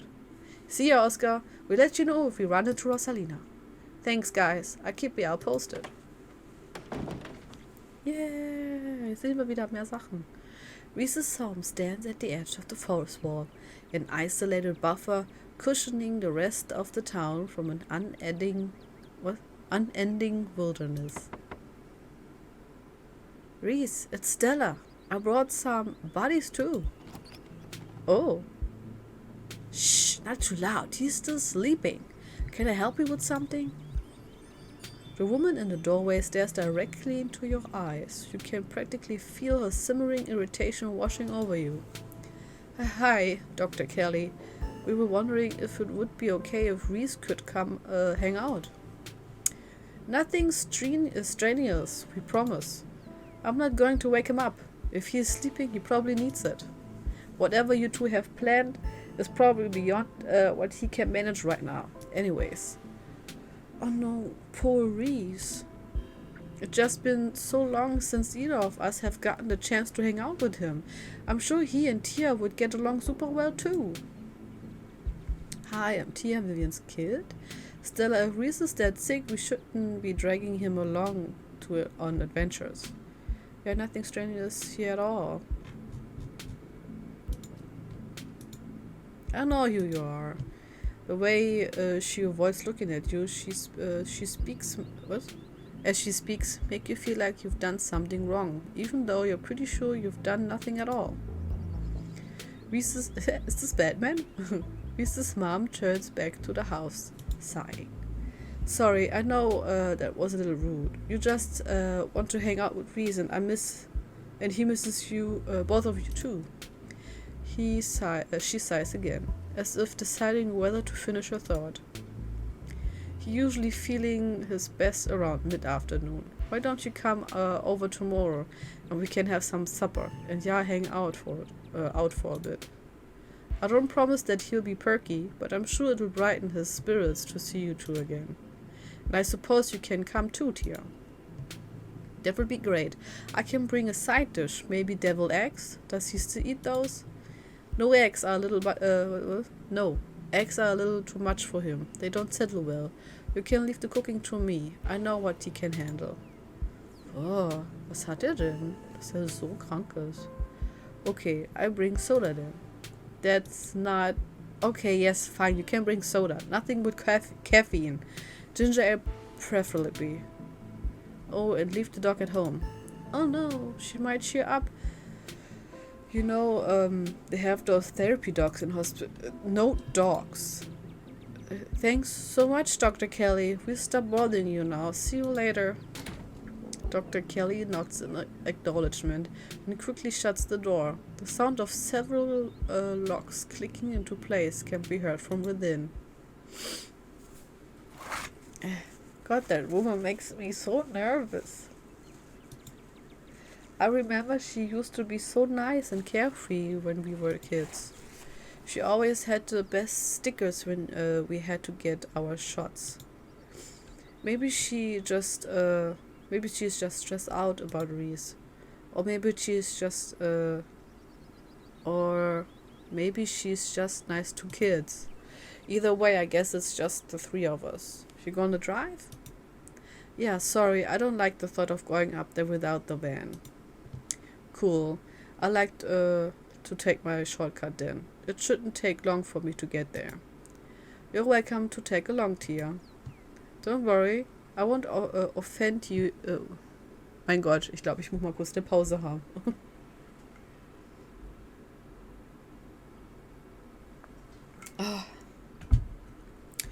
Okay, ich glaube, wir machen mal ganz kurz eine Pipi-Pause. Ja.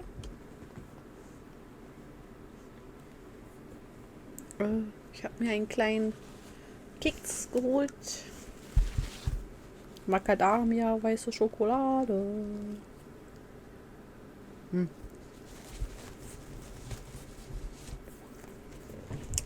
Oh, hallo, Gottvater.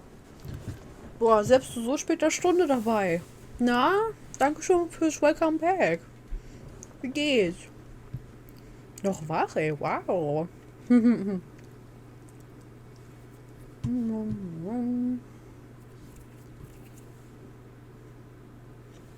Wo ist schon meine Uhr? Ist die voll?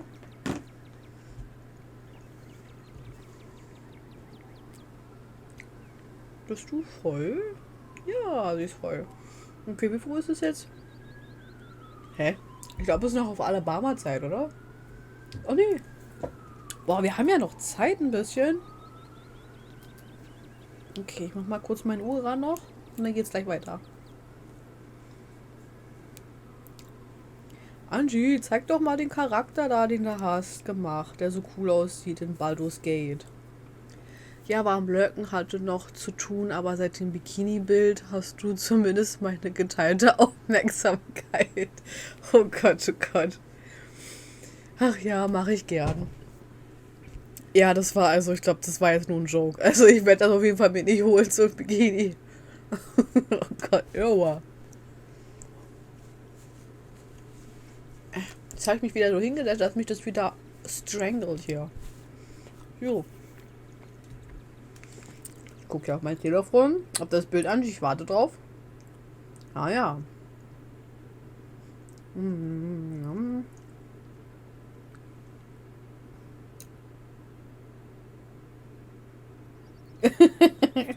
Jetzt sehe ich gerade, was du geschrieben hast, Angie. Ist das so ein fluffy Pulli? Das ist mehr wie so ein Poncho gemacht. Der ist so super lang, der geht runter bis zu meine Knie. Und ist halt so ein bisschen fluffy auch. Aber ist auch ein Kuhmuster, voll süß. Ist so ein One Size Fits All, aber ist mir, glaube ich, doch ein bisschen zu groß. Also zumindest an den Armen. Ich muss das hier so hochziehen. Und wenn ich das so hätte, dann wäre das einfach nur... Warte, die Kamera ist hier drüben. Wäre das einfach nur so. So die ganze Zeit. Ja, also ja. Fand ich aber super süß. Habe ich mir im Urlaub geholt. Ja, so einen brauchen wir auch. Ja. Hatte ich mir halt im Urlaub geholt gehabt. Und war total praktisch jetzt, weil es ja auch kalt geworden ist. Oder kälter, ist nicht wirklich so kalt bei uns. Und ich habe noch so einen richtigen Pullover. Der ist so schön flauschig. Der ist so ein bisschen wie eine Jacke, benutzt man den, glaube ich.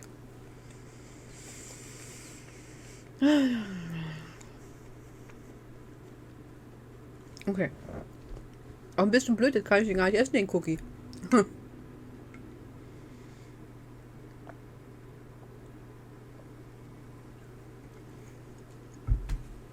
Ich mag voll gerne, wie Kindike aussieht. Ich mag ihren Style voll gerne. Voll pretty. Alright, Stella. Oh, jetzt habe ich gar nicht gelesen, was da stand. Aber das Ding hier, das stört nicht, oder? Das Blättchen hier. Wenn es stört, muss man einfach Bescheid sagen, wenn es im Bild ist oder so. Und irgendwas verdeckt. Aber eigentlich nicht, ne? Sollte okay sein. Okay. Either way works for me. Alright, Stella. What is actually up with you in cars? Oh ja, sie hat ja so komisch reagiert mit dem Auto. The mines have gotta be a ways off, right? Leg kurz in die App hoch. Ah, okay. Don't worry about it here. There's a lot of junk in the back of my van. It gets a little tight with more than 2 people. Na dann laufe ich halt.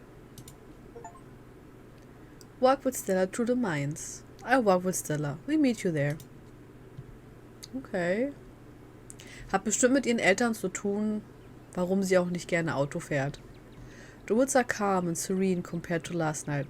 Aber ganz ehrlich, ich würde auch gern einfach einen Walk nehmen, anstatt das Auto zu nehmen. Weil ich sitze so viel einfach und laufen tut gut. Und besonders durch den Wald laufen. Ist doch das Schönste eigentlich. Wer würde das denn nicht wollen? The woods are calm and serene compared to last night. Though you can't help but get the feeling that the danger lurks just beyond the trees. Hey, thanks for coming along with us. With Gretchen and me, I mean. I hope I haven't seemed too cold, but everything that happened last night, the truth is that I'm barely keeping myself together. I just don't know how to let it out. Oh, die Arme. Ah, ich dachte, ich habe das Bild gekriegt jetzt. Oh. No. Duke died out there last night, and I can't stop thinking that it might have been my fault. If only I dived for that flashlight. I only didn't drag you along into the woods. Stella pauses, searching for what to say. It's like there's this guilt boiling under my skin, but the only way I can process what happened is by turning off the part of me that feels things. Oh, müssen wir speichern, glaube ich. Deswegen hat sie wahrscheinlich geweint. Also ich glaube, die Kids aus Midnight Scenes, The Nanny, sehen das etwas anders. Oh ja, ich glaube, die würden das definitiv ein bisschen anders sehen. Meine Brille, die ist so voll geschmattert. Ich muss mal kurz sauber machen.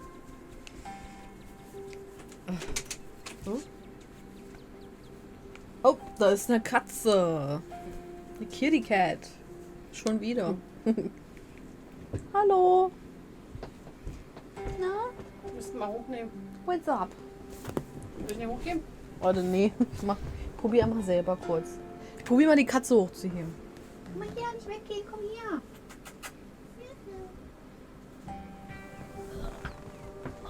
I know you don't really like it. But hey. Hallo. Oh, he's gonna jump. Er mag's nicht. Er mag das überhaupt nicht. Jetzt geht er weg. Oh. Ich wollte doch nur den Kater zeigen und ihn auf den Schoß setzen. Vicky, Ach, ist schon okay. Schlafsack. So. Oh. Hab ich Ich jetzt? sag zu ihm, du bist gemein und er so, ja, Boah. Lampenfieber. Ja, er mag es einfach nicht, wenn ich ihn hochhebe und auf meinen Schoß setzen will, leider. On the Cracket. Jetzt kommst du zurück und tust so, als wenn gar nichts war, hä? Ja, so ein Süßi. So ein Süßi. Mal hoch, mal gucken, ob er jetzt bleibt. Nee, ich glaub nicht. Er mag Hier das oben einfach nicht. hinsetzen? Nee, lass. Ist schon okay. Ich will ihn jetzt nicht so... I don't wanna make him do stuff. Schnuffi, hallo. Nee, nicht hochheben. Ich will ihn jetzt nicht. Nee, er mag das, glaube ich, nicht. Just try. Siehst du, er ist gleich so, nee. Hier. Kann man ihn sehen? Ja. Hallo. Hi. Ja. Okay, lass ihn lieber runter. Ich habe keine Lust, dass er gleich so... Der sah gerade nicht sehr amused aus. Ha? Der hat so einen richtigen Bauch bekommen. War. Ist der fett? Oh mein Gott. Okay. Warum lassen Eltern eigentlich immer die Tür offen bei den Leuten?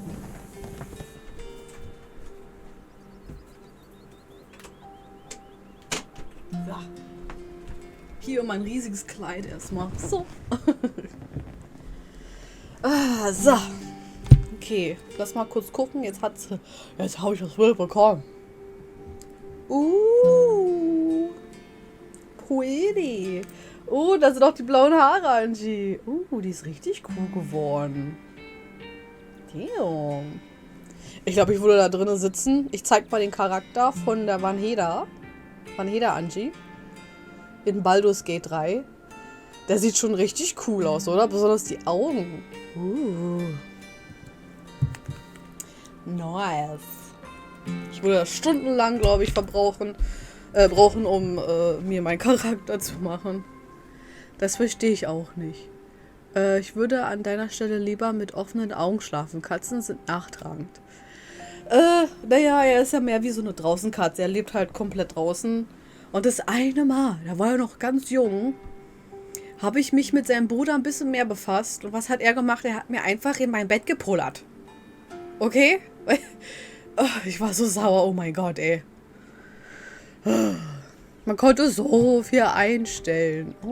Das habe ich, glaube ich, schon mal gesehen, wie jemand das gemacht hat. Aber der hat jetzt nicht so extrem viel gemacht, weil er es auch im Stream gemacht hat. Und ich glaube, im Stream wäre das so ein bisschen blöd, wenn man da irgendwie 3 Stunden sitzt und einen Charakter macht, oder? Aber ja, da gibt's... Ich glaube, man muss ja den Hauptcharakter machen und dann muss man noch den Guardian machen, ne? Oder muss man das nicht? Ich bin mir gerade nicht sicher, ob man den halt haben muss. Aber sein Guardian muss man dann auch noch extra machen. Und ich habe das gesehen, manche Leute haben Ewigkeiten gebraucht, 5 Stunden, um seinen Charakter zu machen. Und dann kam dann so, okay, ich bin fertig. Und dann so, okay, jetzt mach den Guardian bitte. Und die Leute so, was? Was? Ja, und sie sieht einfach der Wahnsinn auch aus. Ach man, jetzt will ich ausdehnen, aber die sieht man ja jetzt noch nicht, ne? Hättest mal ein Foto machen sollen vorher. Oh, Angie, ey. When I'm around other people, it's like I think of Duke dying. Ja, das habe ich auch gedacht. Ah, Angie. It's like I think of Duke dying as just a thing that happened. Like, it's just part of another video. Oh, das ist aber nicht so Ding. Because if I actually admit to other people that I feel something, then I'd have to admit to myself that what happened is my fault. Ja, schön blöd gewesen. Kann ich mir gut vorstellen. War es bestimmt so Klick, fertig und dann so, hä?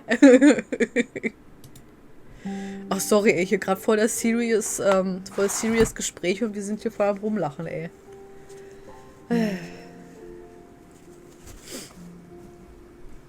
Of course, das ist wirklich nicht ihr Fault. Das ist halt, wie es halt passiert ist, ne? I don't know how to break this to you, but if you didn't hesitate last night, we all might have gotten out of there alive. You were so cool and collected this morning. What happened? What happened? What happened? But we can move forward. Oh, what happened? But we can move forward together. Toughen up, I can't have you falling apart on me this week. Oh, God. Of course it's not your fault. It's nobody's fault. It's my fault. It's Gretchens fault. Oh my God. It's Tabitha's fault. It's nobody's fault. Genau, das ist just happening. Life is happening. It's nobody's fault. You and Gretchen have gone into those woods at night dozens of times by yourselves. And nothing like this had happened before. How could you have known? Thanks, Tia. I think I needed to hear that. No, nicht schon wieder. The conversation comes to a dramatic halt, with you, Stella, and Gretchen all whirling around to face the source of the sound. Whoa, calm down, girl. It's just a bird. The same probably goes for the two of us. I guess we are all a little on edge. Let's hurry to the mine. It shouldn't be much farther. Oh, ich dachte, es kommt irgendwas. Kinika casually leans against her van as you and Stella emerge from the woods. Hey! Y'all have had a good walk? Yeah, it was great. I mean, not that you were missing out on anything. You didn't run into any of those creatures, did you? Oh mein Gott, das Gesicht von ihr. Guckt dir das an. Oh mein Gott, ich muss davon ein Foto machen kurz. Leute, es sieht so süß aus. Oh, meine Maus ist davor. Maus, geh weg. Okay. Das ist so süß, wie das aussieht. Oh Gott. Nope. That makes sense. They're probably nocturnal. I don't know if I should feel relief or disappointed. But we are all here. What's the plan? I guess we just go talk to people. I guess so. I should probably be on lookout duty. I'm a bit of a persona non grata in the mines. Tabitha? Yeah, I might have tried sneaking in to talk to her a time or two. Too many. Oh my God. And Gretchen makes it extra hard to be sneaky. Oh mein Gott, das Gesicht jetzt hier. We are probably less likely to get caught if only one of us is snooping around down here. Also werde ich das sein wahrscheinlich. If Stella's on lookout duty and only one of us is going in, what's the third person doing? Being a second lookout? I take it. I'm the one of us you're talking about. I've got this. I'm not interested in sneaking around, blah blah blah. Talking to people scares me. You should do it, Kinika. This is actually accurate, but no, we're not gonna choose that. I take it I'm the one of us you're talking about. Das hört sich so doof an, so, oh, jetzt muss ich es machen. Was ist Lookout? You know, those cheesy rom-coms with where someone wears an earpiece on their first date. You're gonna be my guy in a chair! Wow, do you have some kind of surveillance rig in the back of your van that I didn't know about? What? No. I have a pair of earbuds with a really good mic. We can just do a group call. Ja, das ist eigentlich eine gute Idee. I take it I'm going, You're good, Kanika. I've got this. I'm not interested. I take it I'm the one going in. Okay. You're good, Kanika. I've got this. You do great. Here's those earbuds I mentioned earlier. Kanika hands you a pair of earbuds. We can feed you questions if you get stuck, and Stella can give you a heads up if Tabitha headed your way. Dang, I've missed doing this sort of thing with you. You're so thorough. Oh! Ah, thanks. I do my best.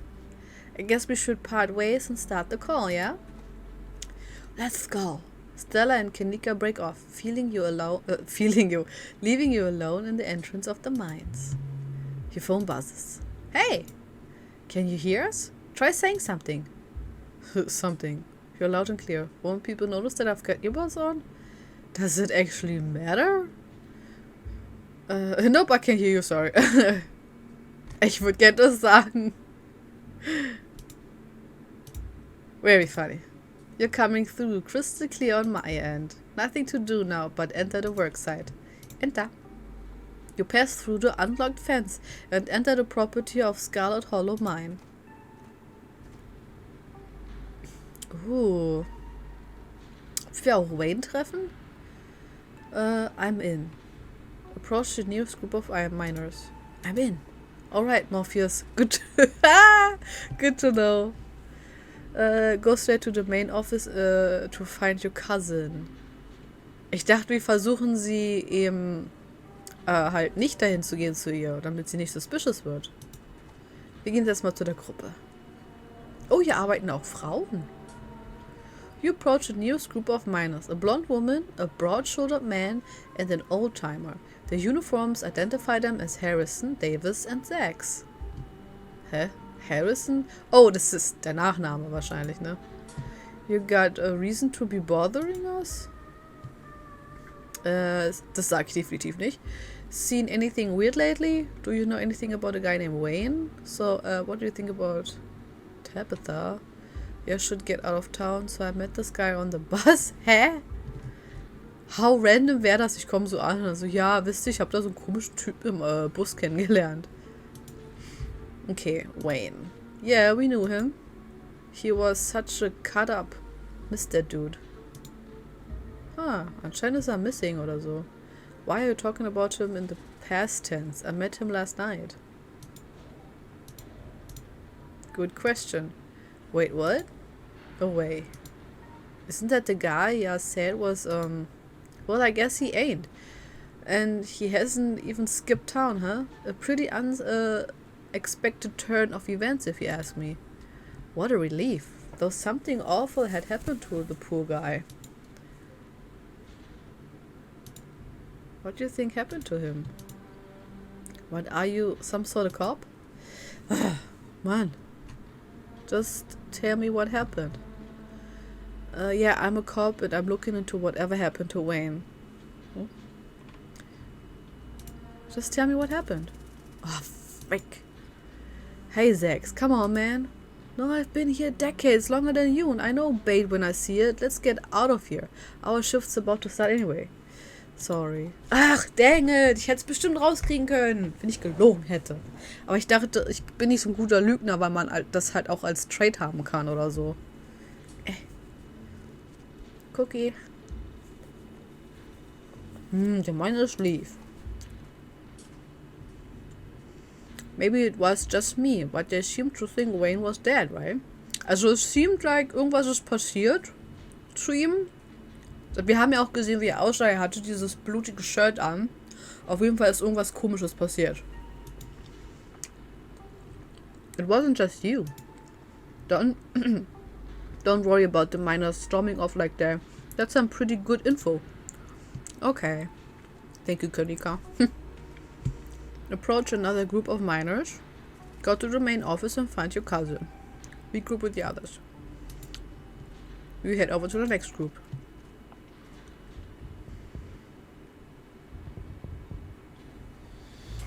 Before you can reach the minors, you're struck by an intense feeling. You recognize the hollow terror as the same thing you felt last night when you set eyes on that awful man in the miner's jacket. You shouldn't be up here. It's dangerous. Attack him? Ich hab doch nix. Wie Karate oder was? Crazy. Your buddies seem to think you're dead. Stop talking to me. Why are you following me? Do you need help? Ghost.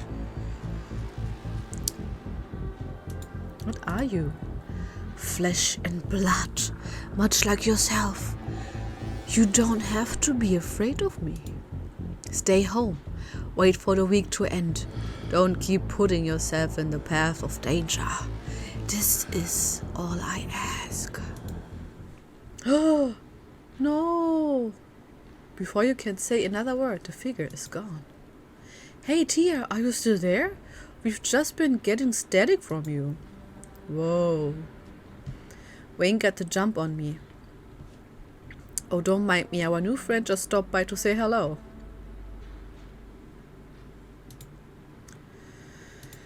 Whoa, I thought I saw you talking to someone down there. Are you okay? No, I don't know. Whatever he is, I don't think he's human. Warum hatte der so ein komisches Tuch über sein Gesicht? He told me to stay at the estate for the rest of the week. I wonder why. This just means we are on the right track. I'm not about to back down. I need to talk to Tabitha about this. I'm getting out of here.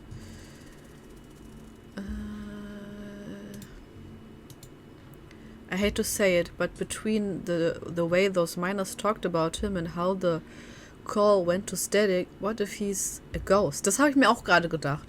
Like actually a ghost. Ich habe das Gefühl, er ist vielleicht besessen. Also der Körper, er ist schon tot. Aber ich glaube, der Körper ist besessen von einem Past, entweder ein Miner vielleicht, oder er ist vielleicht von einem unserer Familie, über den wir gelesen haben, vielleicht auch. Da bin ich mir gerade nicht so sicher, aber ich könnte mir vorstellen, er ist besessen von einem Geist. Das kommt davon, wenn man einen Ghost-Cosplay bei Wish bestellt und die XXS-Version bekommt. Oh Gott. Oh Gott. Lass mal speichern. Oh. Ich glaube, das Spiel hat gar keinen Autosave. Kann das sein? You hate to say it? Stella, I don't think anything would make you happier than Wayne being a ghost. Also, ghosts aren't real. Hey now, just because I want ghosts to be real doesn't mean I want this ghost harassing Tia. He told me to stay there, blah blah blah. What the hell is that supposed to mean? He must have been threatening you, right? The plot thickens.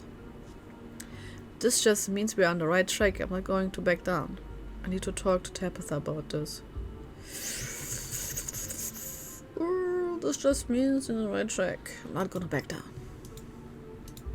Whoa, so brave. Heck yeah, Tia, we got you back. Actually, I'm good. I'm gonna fight. First deserves to know what's going on. Actually, we found a we should regroup. I don't like the thought of spending more time here. Ich würde gerne mit Tabitha reden noch. Ich habe irgendwie das Gefühl, dass sie in diesem ganzen Ding so mit drinne sitzt und sie ist so deswegen so over us, weil sie uns eigentlich protecten will, habe ich das Gefühl irgendwie. Approach another group of minors. Okay. Der sieht die ganze Zeit so unglücklich aus. Auch in dem Diner sah so unglücklich aus. Rodriguez. Hey there. Can we help you with something? Do any of you know a man named Wayne? Wayne? Do you mean Sam Wayne? What are you asking about for him? Wait, have you seen him? He's been following me. I saw him just now. I heard he went missing.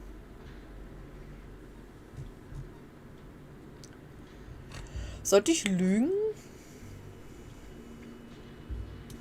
Oh nein, jetzt habe ich darauf geklickt. What the hell? Wieso klickt mein Finger? What the hell, Finger? Oh mein Gott, ich habe einfach aufgeklickt gerade. Ich wollte eigentlich runterscrollen. Oh, thank God, everyone thought he was dead. Now hold on. Creepy doesn't exactly sound like Wayne, does it? How do you know it was him? The name on his jacket, just like yours. That's what the folks at the general store have been calling him. Kanika and Sybil. Good people, but I don't expect they know every mining fella in town by sight, if you catch my drift. Smith, you're losing me. I'm just saying, I'd be awfully strange for Wade to still be in town, wandering around, following some stranger and not checking in with any of his buddies. Sounds to me like somebody who got sick of work and is having a little fun playing hooky. The following, though, okay, yeah, that does sound a little unlike him. I thought his lady friend had him under lock and key. Just smells fishy to me. Until I see him face to face, I'm not convinced whoever is calling himself Sam Wayne ain't the very reason we haven't seen hide nor hair of the man. No, there's no way. He's not. He can't be. I'm not ruling it out. If you want my theory, that girlfriend of his, he wasn't the first to catch her eye. Any of her jilted ex-lovers could have seen them sneaking around and gotten a little hot under the collar, if you catch my meaning. Oh, vielleicht können wir mit ihr auch reden, mit der Freundin von ihm.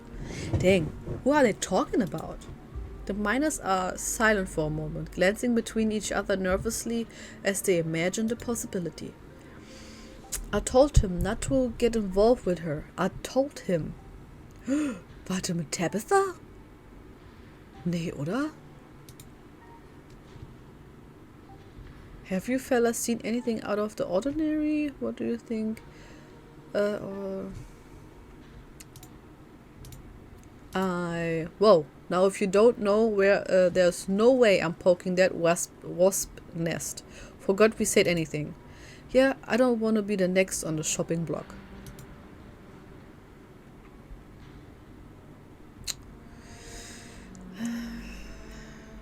Ich glaube, die reden über Tabitha. Look, I just don't want to cause any trouble. Enough people are losing their jobs as is. I've got a mouse to feed. Siehst du? Ich glaube, die reden über Tabitha. Losing their job and in Sam Wayne's case disappearing. We already said too much. Come on, boys. Was glaubt ihr? Die reden bestimmt über Tabitha. Should we check in? Just as a heads up, the only group I still see out there is pretty close to the main office. It might still be worth talking to them, but I don't know if I can give you all that much a warning if Tabitha comes out. Wir können auch direkt einfach zu Tabitha hingehen. Ich gehe da jetzt hin einfach. Ich hätte speichern sollen. Aber wir haben ja gerade erst gespeichert. Talk to all 3 groups of miners. Die sehen ja super süß aus hier. Der hier. Der sieht aus wie aus einer Raffes, ein bisschen. Vielleicht auch nicht, vielleicht ist er super lieb. Going around asking questions, huh? You don't look like you're from the inspector's office. What can you tell me about Sam Wayne? Have you noticed anything strange around here lately? What do you think of the owner? Ich weiß genau, was die alle denken darüber. Brauche ich gar nicht fragen. Anything strange around here? All kinds of weird stuff happens in these hills. What sort of weird do you mean? Weird animal sightings, noises from the woods, knocking in the mines, people getting sick. You asking us if we've heard the Tommy knockers? Of course we have. We're old timers. All us who was here before the machine got brought in now know the Tommy knockers. What nuance. Always stealing my hammers. It's true, had a pickaxe stolen too. And then, and when you heard knocking coming from one of the old tunnels, it was enough to make a man pray. Looks like I figured out what to do for my next video. Oh, das war jetzt Stella. You better not be thinking of going into those old mine shafts alone. I could always use a partner in crime. I'm going to wind up going down there with you, aren't I? Ich würde da ehrlich gesagt auch nicht gerne runtergehen. Ich meine, wer geht denn gerne in solche gottverlassenen Plätze? Ist doch voll creepy. Und dann bleibt man irgendwo stecken immer. Das ist doch schrecklich. Weird animal sighting, noise from the woods, people getting sick. I saw a raccoon with a big old tumor last week. Spooked me something awful. That's nature for you. Not always pretty. Leave this place, it's not safe. That wasn't a tumor, it was an egg. Wenn ich das denen sage, werden die es nicht glauben. There are monsters in the woods. Leave it at that. People get sick? I mean, some of the older miners, sure, but I wouldn't call that unusual. Noise from the woods, all the time. Howling, screaming, all sorts of fiendish caterwauling. Probably just screech owls and bobcats, you old coot. Might be, might not be, but I heard something the other night that sent the fear of God shivering down my spine, I tell you. It was probably a ditchling, a portent of doom. Das sag ich ihm bestimmt nicht. Your friend is right. It was probably a bobcat or mountain lion. I saw what made that noise. Pale, hairless, and horrible misshapen with little twisted up faces. The two men stare at you. Scheiße, wieso sagt sie denn das jetzt? Das stand da nicht, dass die das sagt. Oh, jetzt stehe ich da wie so eine Irre. The two men stare at you. A look of disquiet in their eyes. Was heißt disquiet? Können wir mal ganz kurz gucken. Ich weiß nicht, was das heißt. Disquiet. Ach, Unruhe ist ja eigentlich literal. Okay, das hört sich ein bisschen an, als wenn sie es vielleicht schon gesehen haben oder so. I ain't never heard anything like that up here. Damn, that almost sounds like a ditchling. Oh! My grandma used to tell me stories about them when I was a little kid. He knows what's up. I guess it's not just my mom. That's all. That's all on that front. Sure.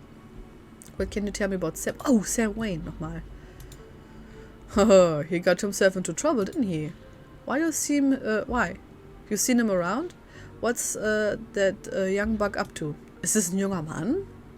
Wir haben ja noch nicht gesehen, ob es ein älterer Mann ist oder nicht. Aber ich glaube wirklich, das ist der ist mit Tabitha zusammen. What has been up to? He's been following me. I think he's been doing a slasher movie. But in real life? What? I think he might have been murdered and someone's going around wearing his bloody clothes and pretending to be him. I've heard from some of other folks in camp that he had a nasty spat with an axe. Oh ja, lass mal das sagen.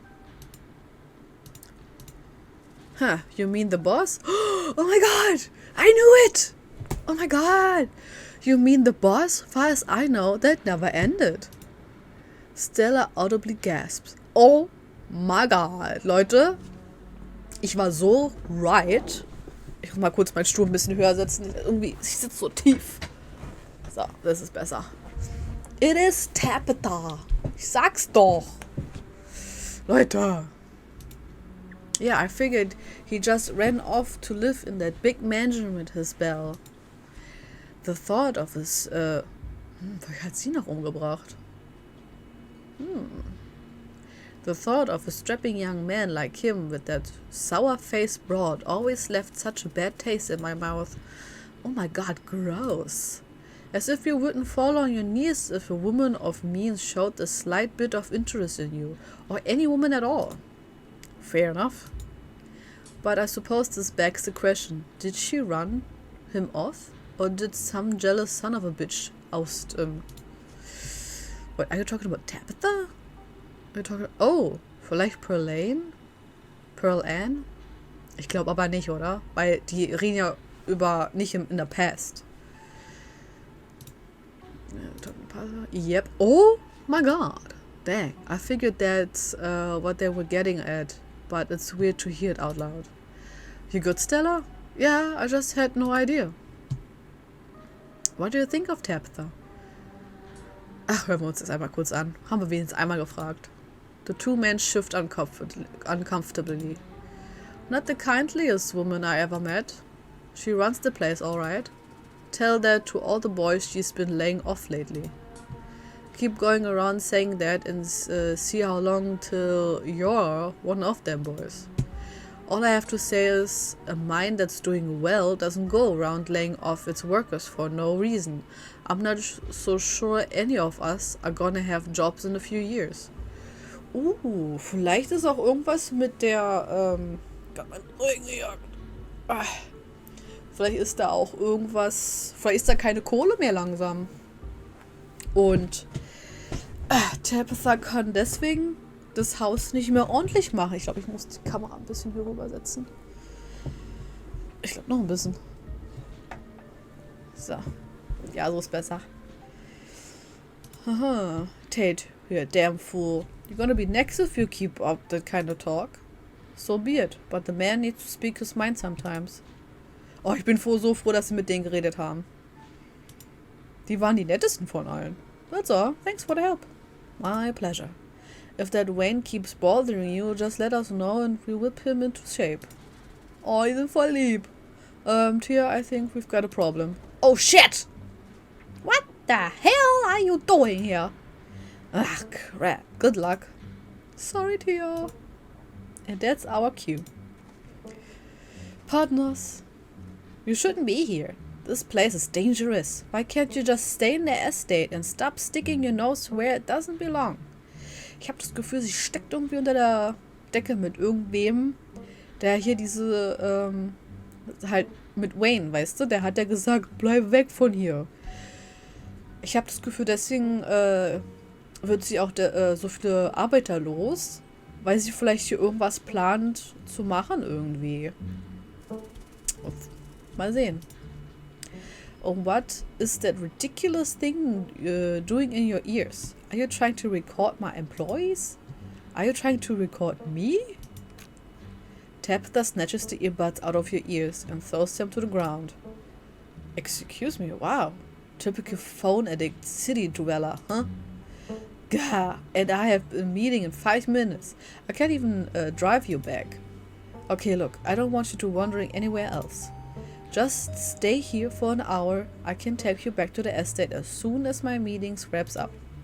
Can you please do that for me? Dann kann ich schön rumswoopen. Snoopen meine ich. You were dating Sam Wayne? What happened to him? Oh, ho, ho. You want to talk. You've got a lot of explaining to do. I need you to take what's going on right now seriously. I need to take me seriously. I just wanted to spend some time with my favorite cousin. Stella and Kanika put me up to it. They put this time, I promise. I'm sorry, Tabitha.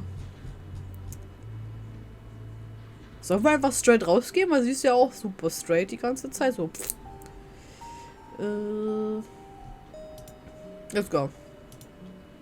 Excuse me? I'm not dating anybody. I don't even know a Sam Wayne. Whoever has been telling you this is clearly trying to spread rumors to hurt my character. Who said that? I want names. Tabitha, he's following me. Why? We can sort this out.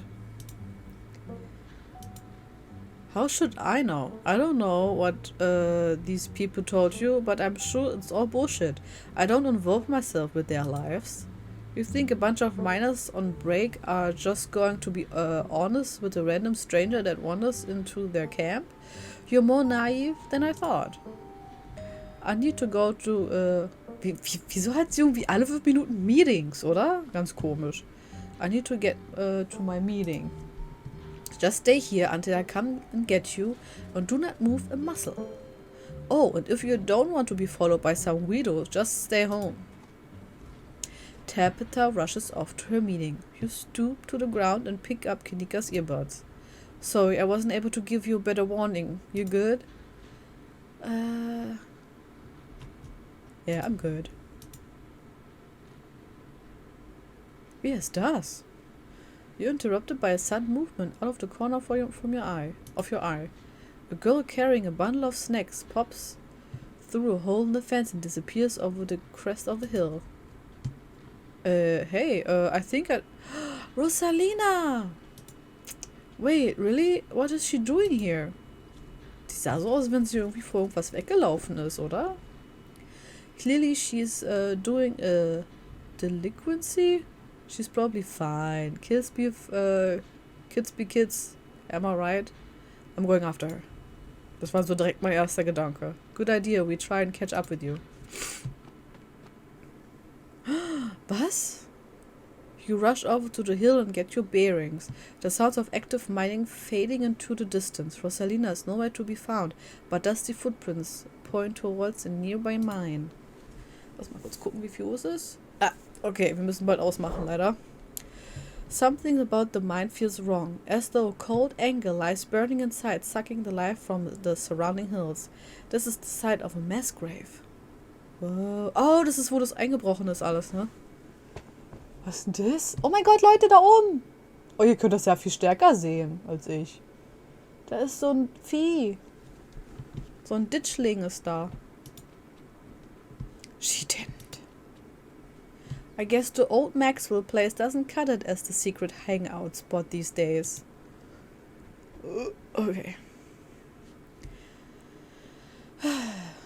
That place was shut down like 100 years ago.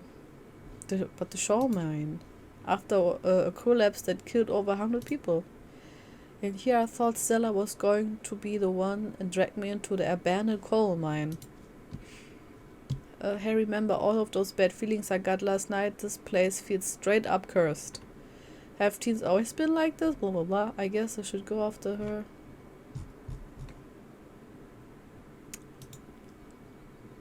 Der sitzt einfach so casually in the trees and nobody sees him. Hey, remember all of those bad feelings I got last night? Das ist blah blah blah. Haben wir gerade schon gelesen. I mean, like Kanika said, a lot of people died down there. There's a lot of spooky history on this place. For all we know, maybe all their death left some kind of mark down here. Okay, just because a bunch of people died in there doesn't mean it's cursed. Come on. I'm not about to let Rosalina get hurt in there. Even if I mean I have to go underground. Even if it means I have to go underground. Wow. You sure, Nix? Tia and I can handle this on our own. Ich will aber nicht den Hund mitnehmen. Ich habe Angst, dass sie verloren geht. Yeah, I'm sure. As much as I hate confined spaces, I hate the thought of other people getting trapped down there even more. Oh mein Gott, wir gehen rein. Ich muss speichern. Oh, jetzt wo es spannend wird, weißt du? Oh, schrecklich sowas. Einfach schrecklich. Stella and Kanika disappear into the mines. Before you follow, you briefly wonder if you should let Tabitha know about this.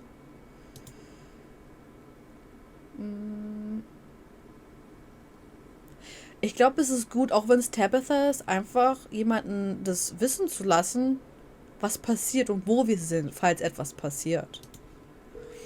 You call your blah blah blah. What is it? You know I'm in a meeting. A kid just snuck into the shore mine. I figure you should know. What? Are you serious? Why do things keep happening to me? Whatever. I'll head over there as soon as I can.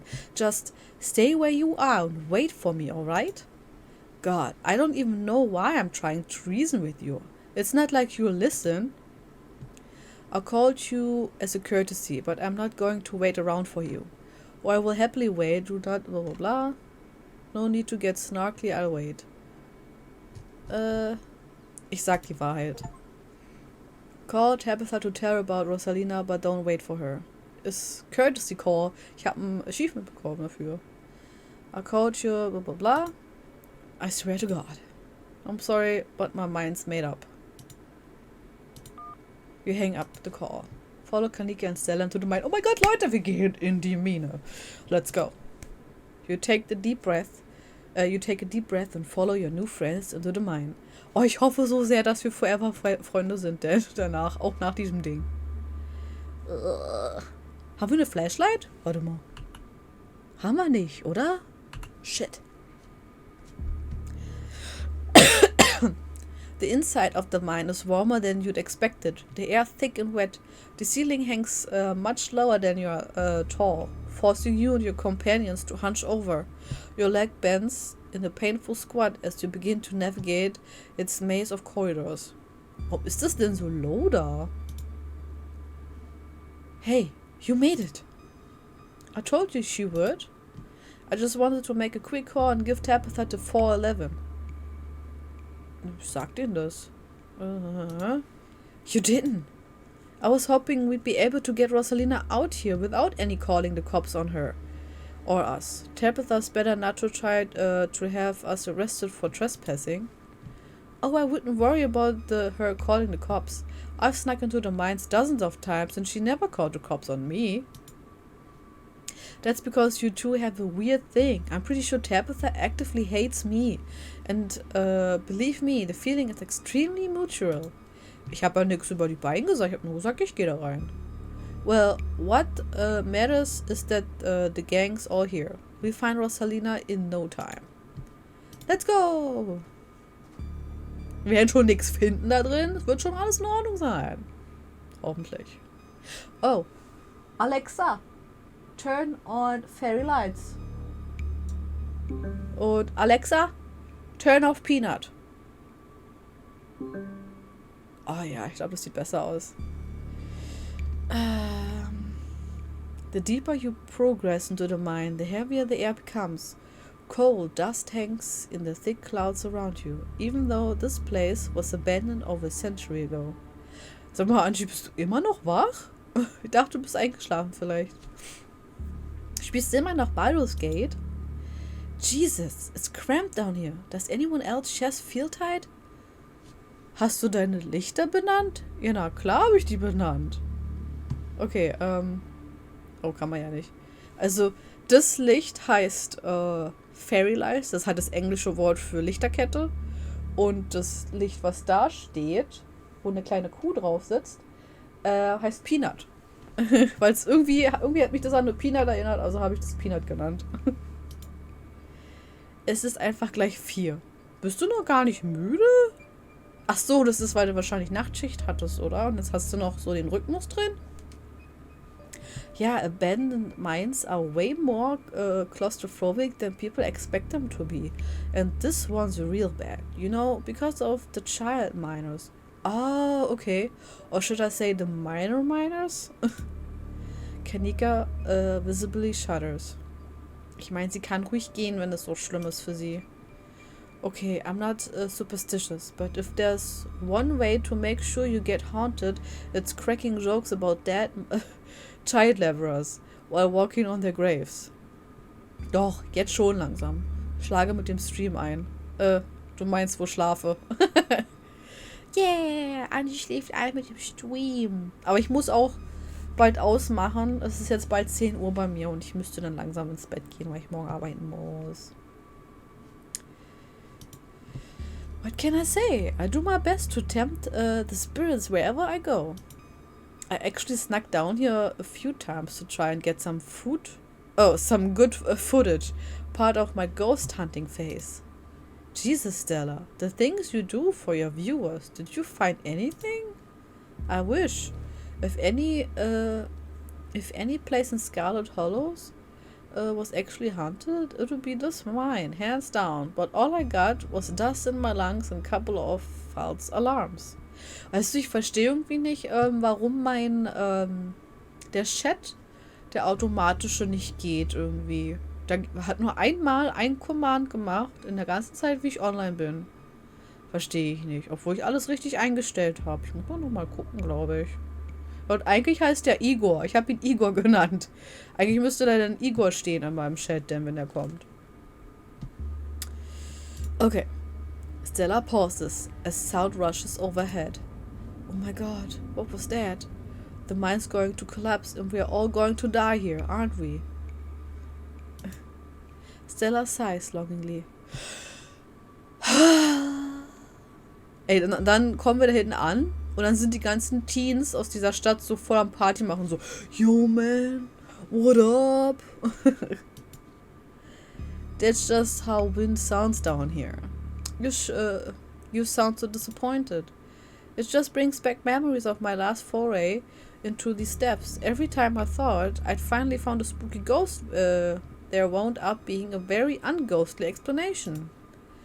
Like local wildlife, for instance. Ah, look at them. Stella turns her flashlight up towards a clove overhead. Those guys got me real good last time I was here alone. Ich meine, wow, sie ist hier alleine hingegangen? Also auch wenn ich meinen Hund dabei hätte, ich hätte trotzdem mega Schiss. Oh my god. There are bats down here? I'm going to get rabies, aren't I? I'm going to get rabies and die in a mine collapse. You're holding up okay, Nix? Oh, you're holding up okay, Nix? Yeah, sorry, I'm just a little on edge. Oh. Kanika's stopped mid-sentence by a thundering knock echoing from deeper in the mine. Okay, what was that? That was... I have no idea what that was. Did that sound like knocking to you guys? A hateful and broken presence steers in the deep. It doesn't want you here. Oh. Vielleicht versucht es uns nur zu retten? Vielleicht ist sie da auch gar nicht reingegangen, Rosalina. That was a warning. We have to move fast before something terrible happens here. Oh my god. Das... Ich hoffe, niemand stirbt. That's gotta be Tommy Knockers, right? The mine's collapsing, isn't it? We should hurry and find Rosalina. Y'all are being babies. Those are totally just normal cave sounds.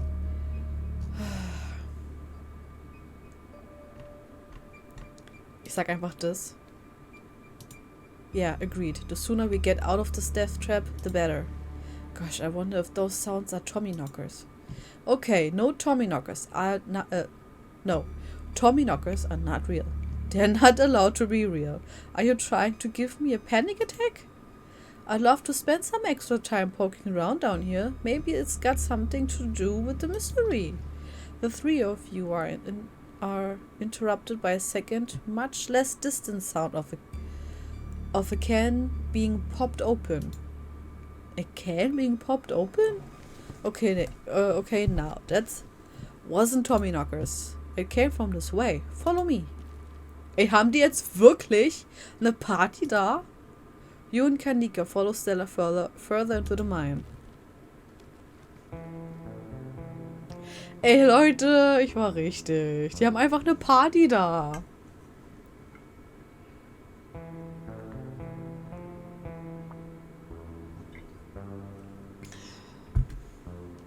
You breathe a sigh of relief as the tight passageways give way to a small cavern. A group of teens turns and stares at you with annoyance. What the hell are you all doing here? What the hell are you doing here? You creeps? Are you stalking us? Ja, am Telefon, wie immer. Yeah, creeps. I just said that, Alexis. If I wanted an echo, I'd yell into the Grand Canyon.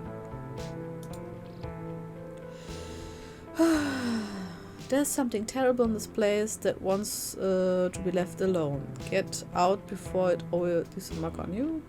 If I wanted an echo, I'd yell at the Grand Canyon. What are you, 5? You're going to die. This is the most miserable place I've been in my entire life. We're going to make you don't hurt yourself. Your dad's looking for Rosalina. Chill out, Kanika. They are just teens. Let them have their fun. Der traurigste Rave, den ich jemals gesehen habe. Ja, ich meine, von all den Plätzen, die sie sich hätten aussuchen können, gehen die in so eine Mine. In der Mine. Wo Kinder gestorben sind vor 100 Jahren. Was ist denn los mit denen? Your dad's looking for you, Rosalina. And who the hell are you exactly? None of your business. That's Tia, Tabby's cousin. I can't believe your dad sent people to follow you, Rosalina. That's messed up. I think that qualifies as harassment. You're right, Becca. It is messed up. Okay. I don't need him telling me where I can be. You could at least check in so he knows you're not dead. He loves you and worries about you. He's really not asking for much. Don't you kids have school tomorrow anyways? It's fall break. And we're not kids. Yeah, we're teens. Are those canned strawberry margaritas? Where did you even get those? The teens avoid eye contact. Miles tries to melt into the cavern wall. Oh no. I know that isn't you, Miles. It had better not be you. Yeah, whatever, it's me. What are you even doing here? Aber trinkt ja gar nix. Becca's right. Sounds to be like you're stalking and harassing and all. Was? Becca's right. Sounds to me like you're stalking and harassing and all that. You're supposed to be minding the store. It's not like anyone even comes in on Tuesdays, and mom's there, so it's fine. Oh, ich glaube, ich werde langsam müde. Ich kann irgendwie kaum noch lesen, Leute. I start uncomfortably around the cavern as Kanika tears into her brother. It's not fine. It's extremely not fine. Why do I always have to be the responsible one? Do you know what I would give to be as carefree as you? I left school so you would have a chance to live your life, and this is what you're doing with it. Ich meine, er ist ein Teenager, come on. What would Dad think if he could see us stealing booze from the family store to dig around in an abandoned mine? Dad's dad, Kanika. But if he were here, he'd be disappointed you wound up being such a bossy jerk. Who cares if we are having cat margaritas somewhere? Nobody's supposed to bother us. Miles, don't try and twist this around your sister. I'd love to help sort this out, but can we maybe not do it in an abandoned mine? Can you at least do your underage drinking somewhere else? Somewhere a little safer? We should have just let the kids have fun. If these kids... Eigentlich trinken doch die Kinder denn Bier, oder nicht? If these kids want to make bad decisions, that's on them. This is what you do fun around here. The dishlings were kind of inevitable.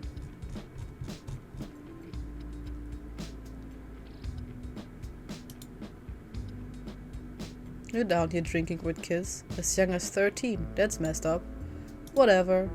Hey, don't talk about us like we aren't here. Yeah, we are here. We can hear you. Alexis, don't butt in. I'm trying to make a point. We are perfectly... Ooh. What? What was that?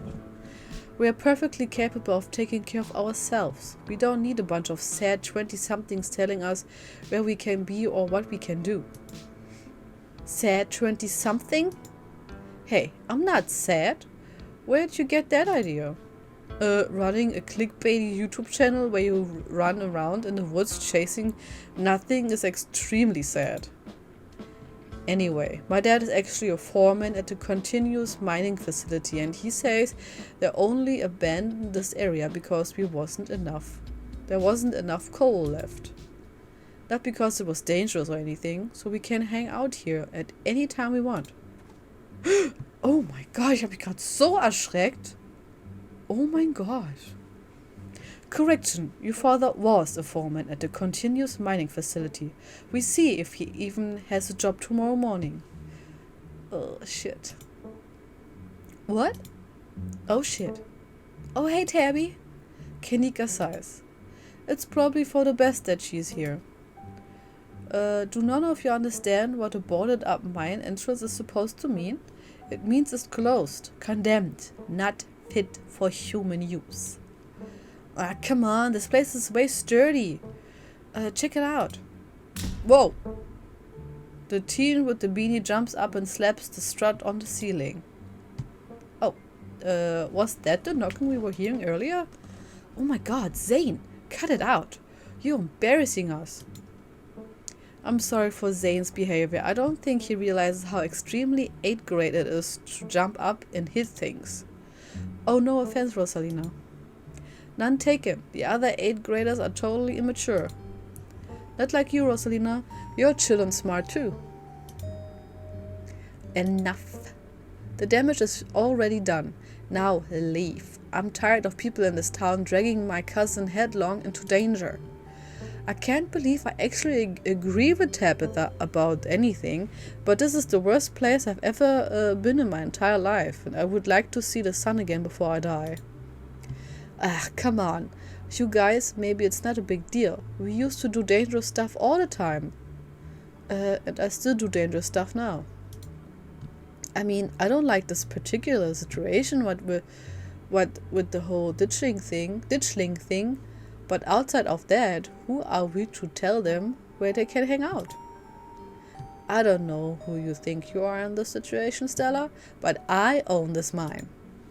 It is entirely within my right to tell them to leave, much like it is entirely within my right to tell you to leave.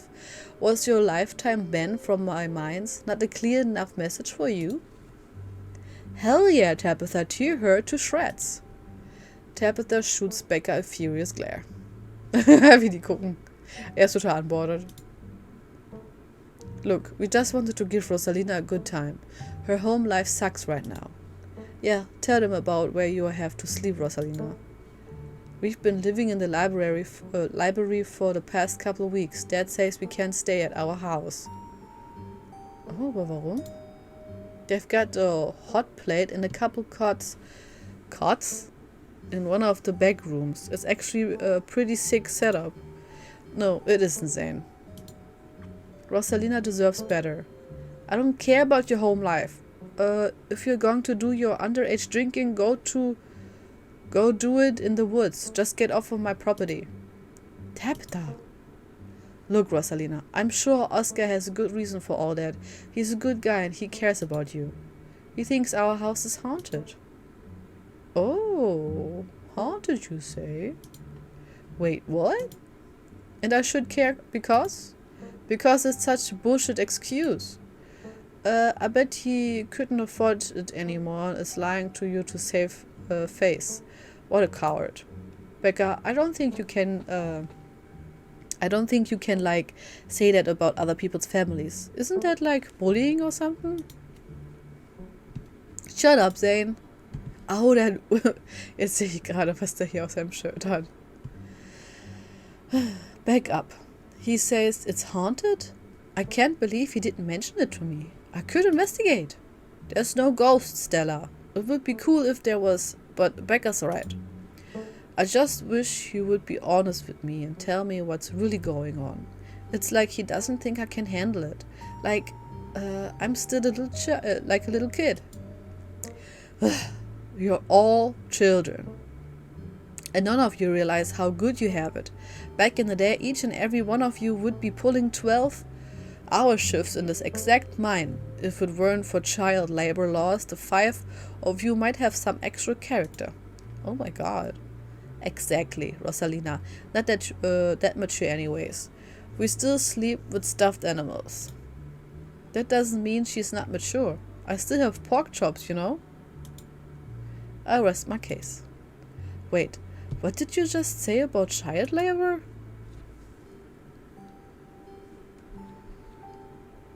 I'm sure Oscar's doing this to protect you. You're right, Oscar should treat you more like an adult.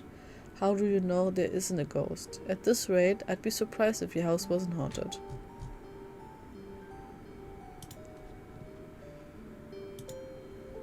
From what? Even if ghosts were real, what would they even do? Yell boo in your face? Yeah, that's real scary. It totally justifies living in a dusty old library. Yo, we should break in and like ghostbust it or something. Oh my god, Zane, you can't ghostbust if there's no ghost. Also, Rosalina lives there. She can't break into her own house. There's no ghost that you know of. I bet we could figure out how to bust it if it's actually real. And if it isn't real, well, problem solved. Hat bestimmt mit Wayne zu tun oder so. You know, Rosalina, you could always stay over at my house until Stella ghostbusts your place. We have a finished basement with a pull-out couch. This is Alexis, oder? Und das ist Becky. Becca. Why are you talking about this like it's a thing? It's not a thing. There's no ghost. I don't care. I can't believe I've wasted this much time trying to argue with children. I'm washing my hands of this and calling the cops. Feel free to leave before they show up. You hear that, Miles? We are leaving. I'd suggest the rest of you kids leave this empty mine before someone gets black lung or gets crushed by rocks. Or meets any of many terrible fates people tend to meet in abandoned mines. Kanika is interrupted by a pair of thunderous knocks. That wasn't me, I swear. Then what was it? Come on, Stella. Didn't you have a whole list of perfectly natural explanations for scary mine noises? It's Tommy knockers, for sure. I know this isn't why we came down here, but we've gotta check it out. Stella? I know, but weird stuff's been happening around here the past few days. What if this is our chance to get an actual solid lead? A lead. The stakes couldn't be higher. Do you have no sense of self-preservation? I want you out of here, Stella. Ah, come on, Tabby, you can come along too. If you guys are going after something spooky, count me in. Nobody's going deeper into the mine. Nobody is staying in the mine. You're all leaving. Please listen to Tabitha before my heart gives out. It'll be fun, Neeks. It will not. You hear something over the sound of Stella's pleading with Kanika and Tabitha. Something's like the shuffling of feet on stone and the whispering of mischievous teens.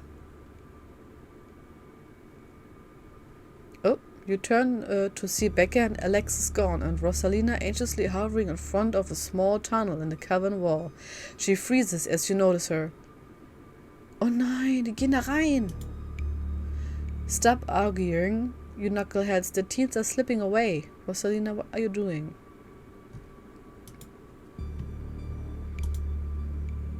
Wait, what? Rosalina, don't go in there. Becca and Alexa, stop trying to get us all killed. Sorry, guys, I'm gonna hang back. I knew you weren't cool enough to hang out with us, Rosalina. Come on, Alexis. We have more fun without her. Oh, alright. Are you kidding me? Rosalina, what were you thinking? What were they thinking? I don't know. I'm so sorry. Unbelievable. Oh, shit. Ich muss ausmachen. Wow, Kanika. Maybe if you weren't still scared of the dark or whatever, you would have noticed them sneak off. I noticed them sneak off like I've been zoning out for the whole time we've been in here. Ugh, they must have squeezed through that child-sized tunnel. Yeah, dang. I've always wondered where that goes. I've never been able to get these hips through there. Stella, stop sneaking into my minds. Please, I'm literally begging you. If only all the tunnels down here were wide enough for adults, we could already be done with this little mess. But no, they are just have to be remnants from a bygone era. Didn't you just talk about how child labor was the good old days a minute ago? I was trying to get you to leave my mind. Becca shouts back from the other end of the tunnel. We are not about to let you come in here and ruin our good time. The mine is safe. I've been here 1,000,000 times. Yeah, if Becca says we're safe, then we're totally safe. Also, sorry, Rosalina. I see you tomorrow. Whatever, come on. Alexis, I know a cool spot this way. Okay, I think I know where that tunnel rejoins the rest of the mines. I go look for them, and I want each and every one of you to take note of the fact that I'm doing that.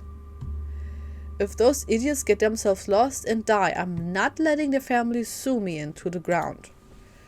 Are those really your priorities right now? Yeah, do you have a problem with that? I want the rest of you out of my mind. Except for you, Tia. I'm not letting you out of my sight. Yeah, sure. Jetzt haben wir ein bisschen Alone Time with Tabitha. I could never fit in that tunnel anyways. They have crossed a barrier that I cannot, so my time here is up. But only because Stella promised a ghost hunt tomorrow. Whatever, I still have to do my dailies anyways, and the services down here sucks.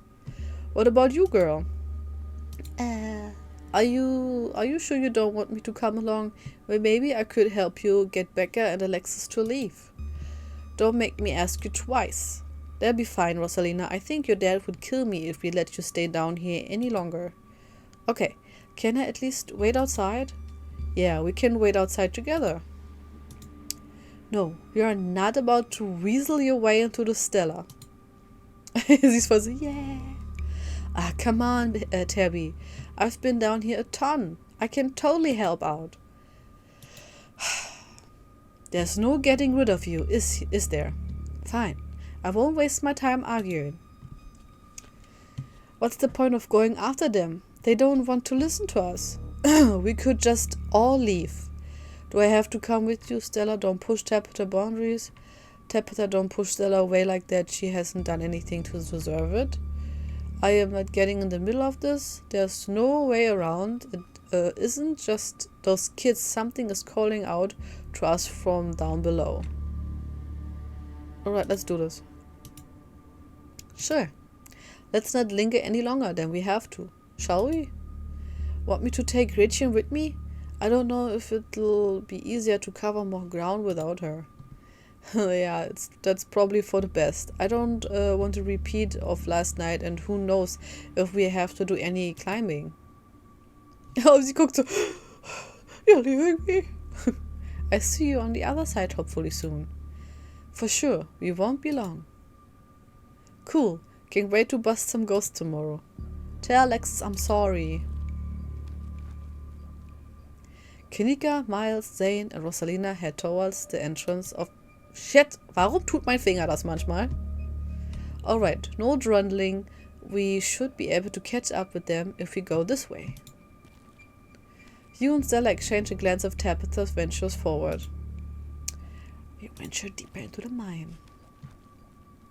As the three of you move deeper into the mine, you hear echoes of conversation bounce across the walls. Lass mal saven. Boop. Aber unfortunately müssen wir jetzt... Okay, vielleicht noch 10 Minuten. Machen wir es um halb, okay? Becca, why are you doing this again? I thought you thought Tabitha was like really cool. Why are you trying to get her all mad?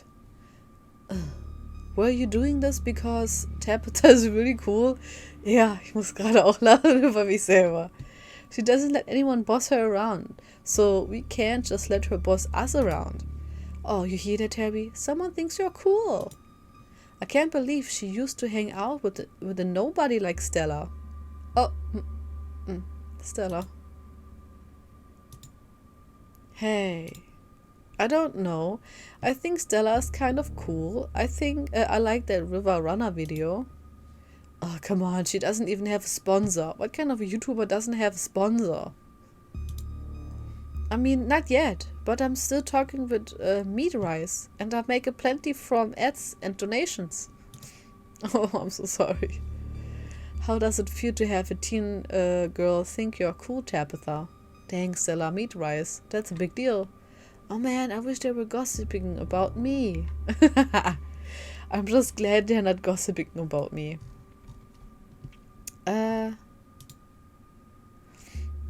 How does it feel to have a teen girl think you're cool, Tabitha? Fear nothing about it. The opinion of children don't interest me. Oh my god. I don't know. You kinda hesitated there.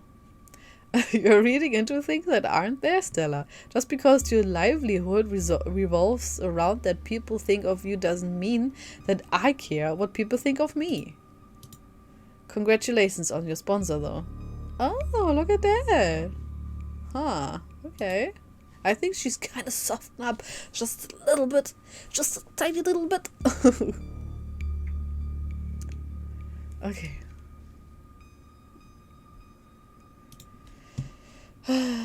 That's a big deal. They're on like every big podcast. Thank you. Thank you. I think it feels like a really big step for the channel. I just wish Becca hadn't said all of this, the things she'd said tonight. Just me, it doesn't... Huh? Oh, mein Licht ist ausgegangen. Alexa, turn on fairy lights. Ach, weil es jetzt 22:20 Uhr ist. Dann geht es normalerweise aus. For a public figure, I'm surprised you don't have thicker skin.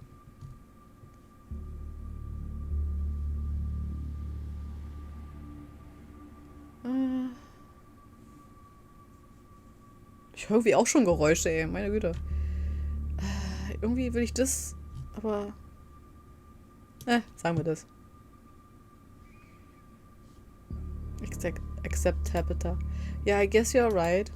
I'm surprised you don't have thicker skin about this, Stella. You never struck me as someone who let other people's opinions bother you. If you did, I wouldn't have to try so hard to keep you off my property. Well, I know you don't mean it. Agree to disagree. Oh man, I wish they were gossiping about me.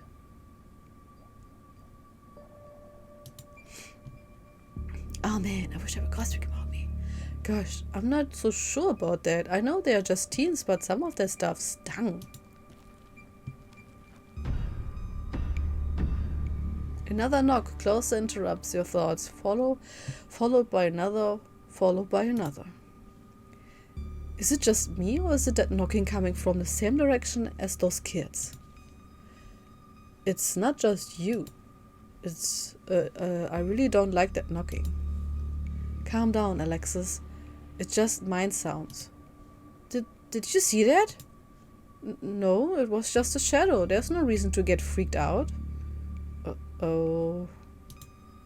Becca, I swear I saw something. Shut up. There's nothing down here. Stop trying to scare me. Are you sure the tunnel they went through is going to meet back up with us? What did they see? What if they are the ones doing the knocking?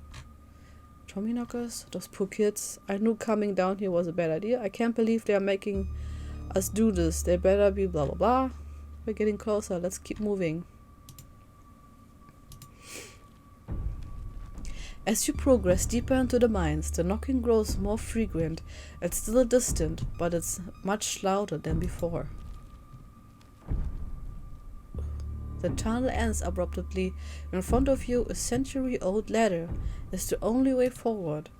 In the darkness beyond, you can still hear the echoes of terrified teens. They're panicked, arguing, bouncing down the pitch-black corridors. Warum gehen die denn immer tiefer da rein? The pit radiates rage, a white-hot anger. It hates you, but at the heart of it, you can sense something else, the quiet hum of a darker presence. The heart calls to you, desperate to be witnessed. Becca, we need to leave. This isn't fun anymore. This is plenty fun. I bet you're only saying that because you want to hang out with that dorky crush of yours. She's just an 8th grader. Becca, this isn't about Rosalina. I know you can hear that knocking. And here we are. The tunnel they crawl through passes through the chamber below. And it sounds like they are still down there. I've never been this far in.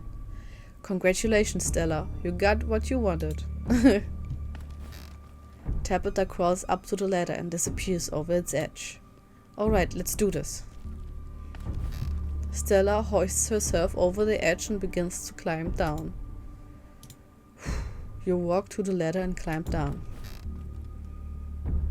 Oh fuck. Hey kids! Oh great, the adults are here. Thanks Alexis, real nice. Ich meine, was will die denn hier drinnen machen, ey? Ist doch voll creepy und boring, oder nicht? Voller Weirdo. Stating to feel like you're better than other people, important you that life over. An extra death wish, because I can see this place starting to collapse. Becca, what are you doing? You're so much braver than you think you are. You don't need to let Becca kick you around. Oop. Alexis? Excuse you? No, excuse you, Becca. I don't want to be down here. I don't want to hang out with you. I just want to leave. And I'm going to do that right now. Whatever. This isn't fun anymore. Fine, we'll leave. Then do it. Leave now. Whoa, good job. Yeah, we did it. Hey, wo ist Stella? As Becca and Alexis move forward, the black chamber before you draws your focus. The voices around you, those of the teens and your companions, sound odd, distant. There's something in the darkness before you that's much louder, though you don't hear it. Ich will da nicht hingehen.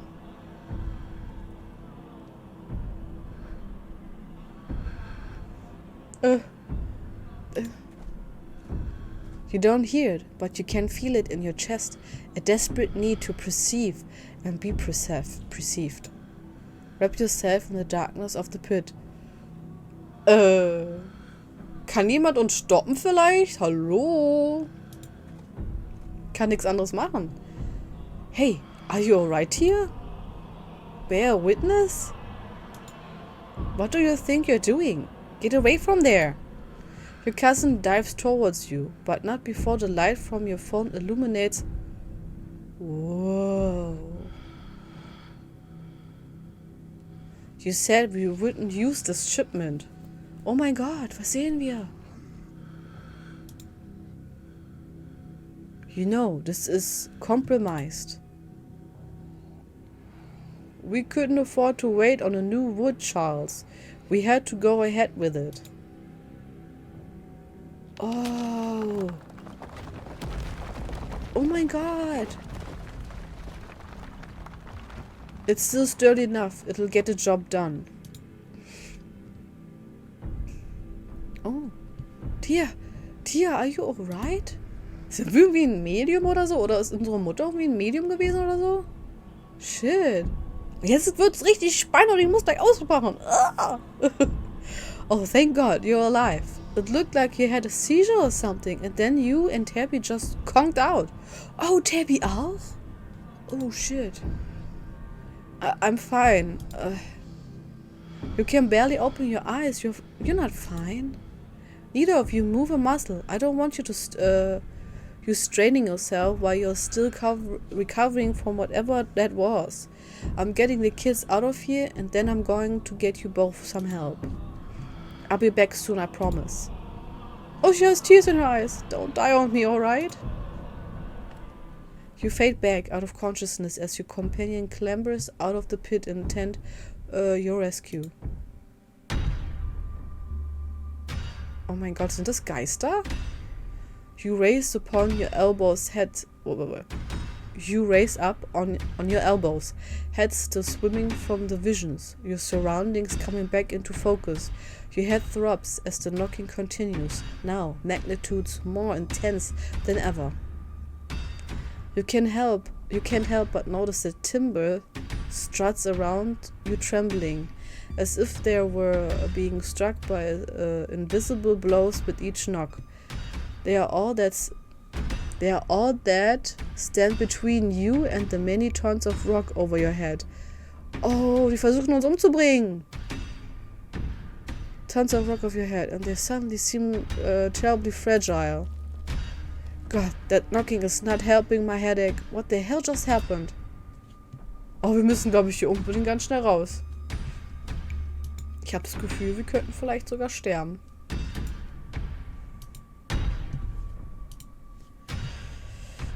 Okay, both of us were shown the dark truth of this place. I am the only one who saw ghosts just now. I mean, maybe there were ghosts. Getting closer, at least the kids are safe. I had some sort of vision. Did you see it too?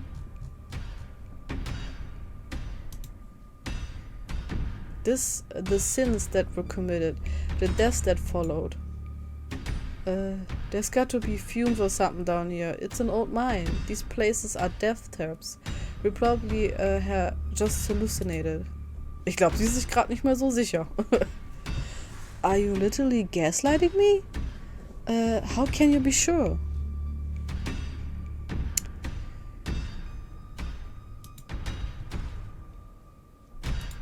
Look, this kind of thing happens in mines sometimes, especially when there's bad ventilation. Stop being weird, we're leaving. Oh Gott! Sie soll zuerst gehen. Los, get your ass up there. The entire cavern shakes with the sound of rockfall. I don't know what the hell is up with this knocking, but that is the sound of mine collapse. Quick, up the ladder. Let's get the hell out of here. Whew. This way, come on. Your cousin moves with the kind of swiftness you'd expect from someone who spent her entire working life in and around coal mines. Oh, ich hoffe, wir schaffen es da raus. You push your body to move as quickly as it can, though you're slowed down by the cramped corridors and winding passageways of the mine. Then comes the sound of splittering wood. You pick up the pace. The entrance is so close. Oh Gott, ich hoffe, wir schaffen das hier raus. Und there it is. Freedom. Oh mein Gott, wir haben es geschafft, Leute. Oh mein Gott. So kurz. You and Tabitha manage to squeeze through the entrance, just as the walls of mine come crashing down. Mein Gott, Stella, schreck mich doch nicht so. Stop Rosalita from slipping off in the mines. Oh mein Gott, Leute.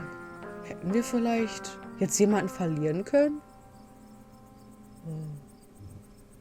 Holy shit, you're okay. Thank God. And everyone's accounted for. That was a surprisingly close call.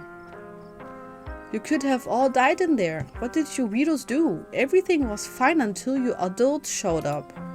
Becca, shut up. What did you just say to me? Wie sie da stand so. I said you should shut up. I'm sick of your two-faced bullshit. They didn't almost get us killed down there. You did. And now you're trying to pass it off on whoever else you can. It's just a cherry on top of this whole shit show of friendship.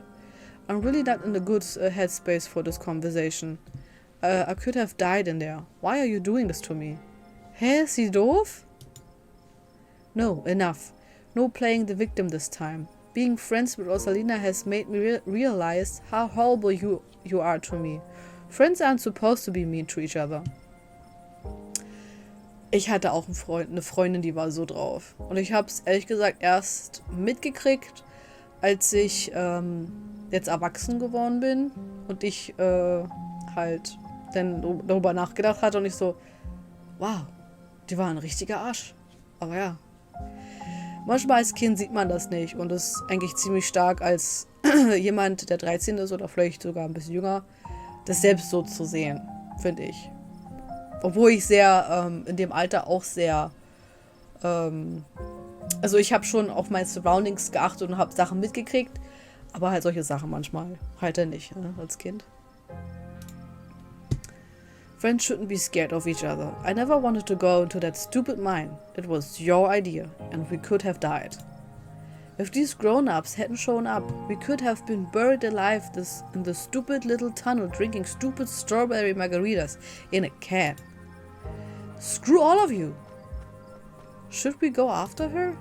No, let her have a little tantrum.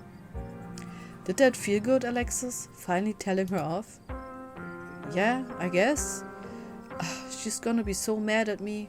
She probably won't talk to me for a week, maybe a month, maybe the rest of my life. It's okay, Alexis. We don't need her. What do we do now? Now I drive you to a home.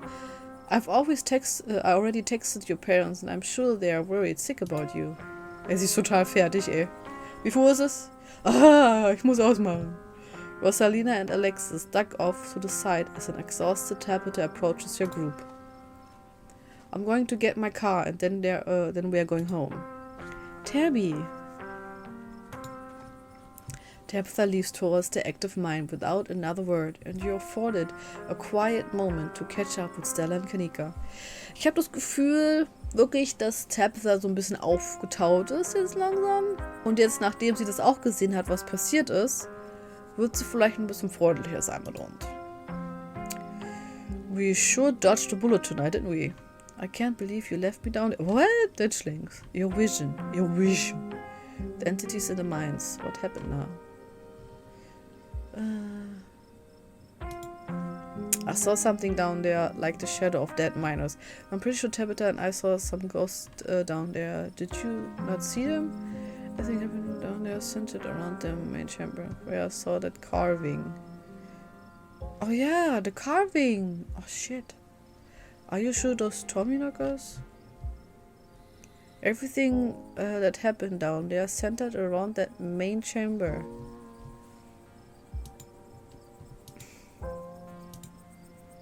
Wow, I didn't see anything other than you and that carving. That's super weird. I don't want to doubt what you experienced, but you were deep in a dark abandoned coal mine. You might have just been primed to see things. You know, now that I think about it, that totally fits a profile for some of the Tommyknocker stories. What if they're actually bona fide ghosts? Oh, Stella.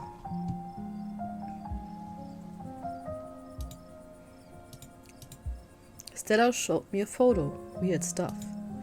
Maybe you weren't entirely off base about the cold stuff you mentioned earlier today, but this thing felt old. Are you sure those are Tommyknockers? Depends on what you mean by sure. Eigentlich ja schon. Das waren Tommyknockers, was wir gesehen haben. Es waren Geister von verstorbenen Minenarbeitern. Also, das waren ja Kinder. Is anyone really sure of anything? They fit the description pretty well, and I don't know what else they'd be. I have no idea what happened in there. I need to do some reading on mine collapses, I guess. I can't believe we left. Yeah, thank God you noticed them sticking off. You were incredibly down in the pit too. I can't believe you left me, ditchlings, your vision. There was a stone carving on the wall that happened. Charge short was set up. There was was pit that showed me what happened to this place. I think I hallucinated down there. Huh? No way, dude. Was a monster. I mean, the Scarlets were monsters too. They still are. What am I saying? I don't believe in visions. Whatever you saw was probably just autosuggestion. I don't know, Nix. You weren't down there. Tia and Tabby had like simultaneously seizures next to a creepy stone carving. It was like something out of a movie. Just because they passed out or had seizures doesn't mean it wasn't autosuggestion. Ditchlings. Tell me that this is only the beginning of our ditchlings problem.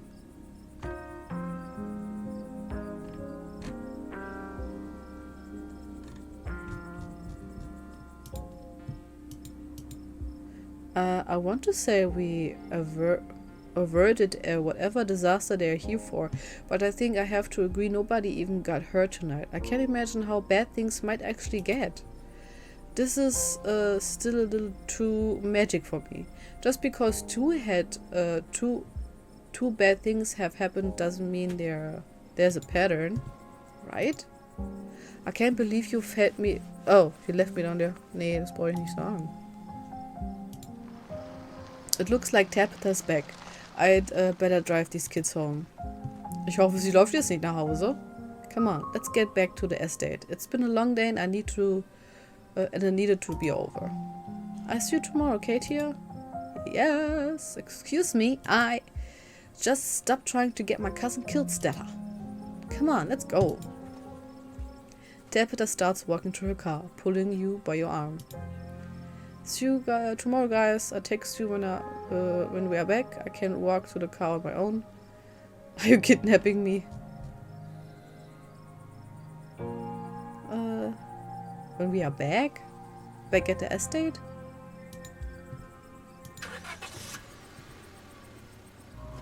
Tabitha doesn't say a word as the car cuts along the darkened road. You try to keep an eye on the surrounding wilderness as she drives, wary of what may lurk behind the tree line. Sorry about today. How are you holding up? I'm doing terrible, by the way, in case you wanted to know. Why do you treat Stella like that? Didn't you two used to be friends? At least everyone's okay. I don't appreciate being dragged off like that. There are a lot of parents who shouldn't kept tighter reins on their kids. I never got into trouble like that when I was a teen. I have Perlane to thank for it. Hated it and at the time, but that strictness paid off. What am I telling you this for? Wow, are we bonding? So ich hab grad schon gedacht. Can you tell me stuff? I'd like to know more about you. I don't really think the parents are to blame here. You're right, there are a lot of other decisions. Maybe later this week. I don't have the energy to get into it right now, but I think I'd like that. Oha, Leute. Sie taut auf. Ich mag das. Vielleicht ist sie gar nicht so bad, weißt du? I don't really think the parents are to blame here. You're right. You're right. There are a lot of adults who should have done a better job tonight. You know, teens are teens. I beg to differ. People who aren't ready to be parents shouldn't be parents. And clearly, there are some parents at fault for this who weren't ready.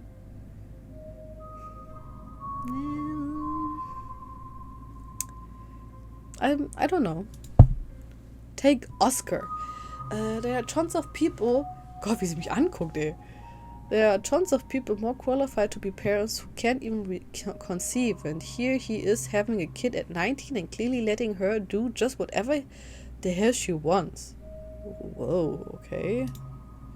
It's not fair. Oh, wait a minute. Kann sie keine Kinder kriegen?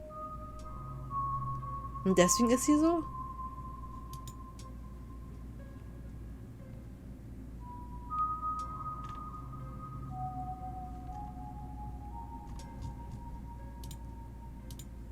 Lots of people want kids. Huh.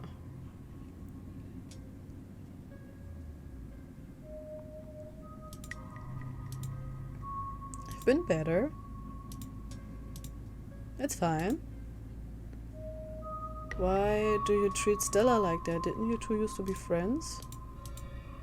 It was a different time in my life. I just wish she'd get that we are not in high school. Die schaut immer, als hätte sie Verstopfung. Oh Gott. We're not in high school anymore. I'm a different person than whoever she thinks she knows. Honestly, ich kann so ein bisschen ihre Art relaten. Das hört sich jetzt blöd an, aber ich glaube, sie ist einfach ein sehr closed-off Person, was ich auch bin. Und ich glaube, es fällt ihr auch nicht unbedingt leicht, sich zu öffnen und anderen Leuten zu sagen, wie sie sich fühlt und so eine Sachen. Und ich glaube, weil wir jetzt langsam auch, weil jetzt das auch gerade passiert ist, ich glaube, es ist so ein bisschen besser, dass sie sich dann so äußern kann über Sachen und reden kann über ihre Gefühle und so einen Scheiß. Mal sehen. It was a different time in my life. A different person, whoever she thinks she knows. I'm a different person than whoever she thinks she knows. I'm doing terrible, by the way. You and Kinnick really don't seem to get along. I don't appreciate being dragged off. She pushes my buttons. Is there some kind of history there, or...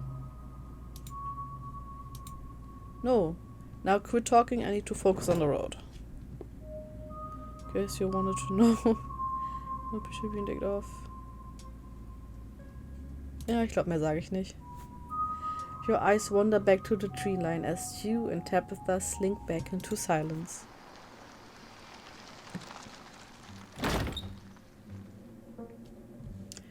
You once again cross the threshold into the estate. The musty stench of the decaying mansion greeting you with its undertones of mildew wood rot.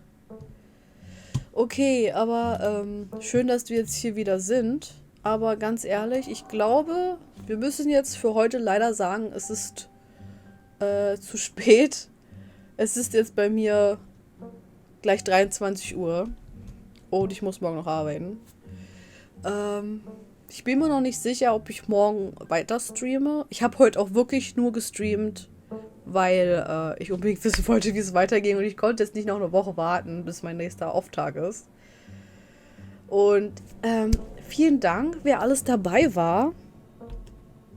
Und vielen Dank für den Support. Und ich hoffe, euch gefällt das Spiel und ihr seid das nächste Mal wieder dabei, wenn wir hier gucken, was in Scarlet Hollow eigentlich abgeht, ne?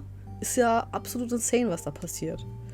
Und ich hoffe, ihr habt noch eine gute Nacht alle. Komm gut nach Hause.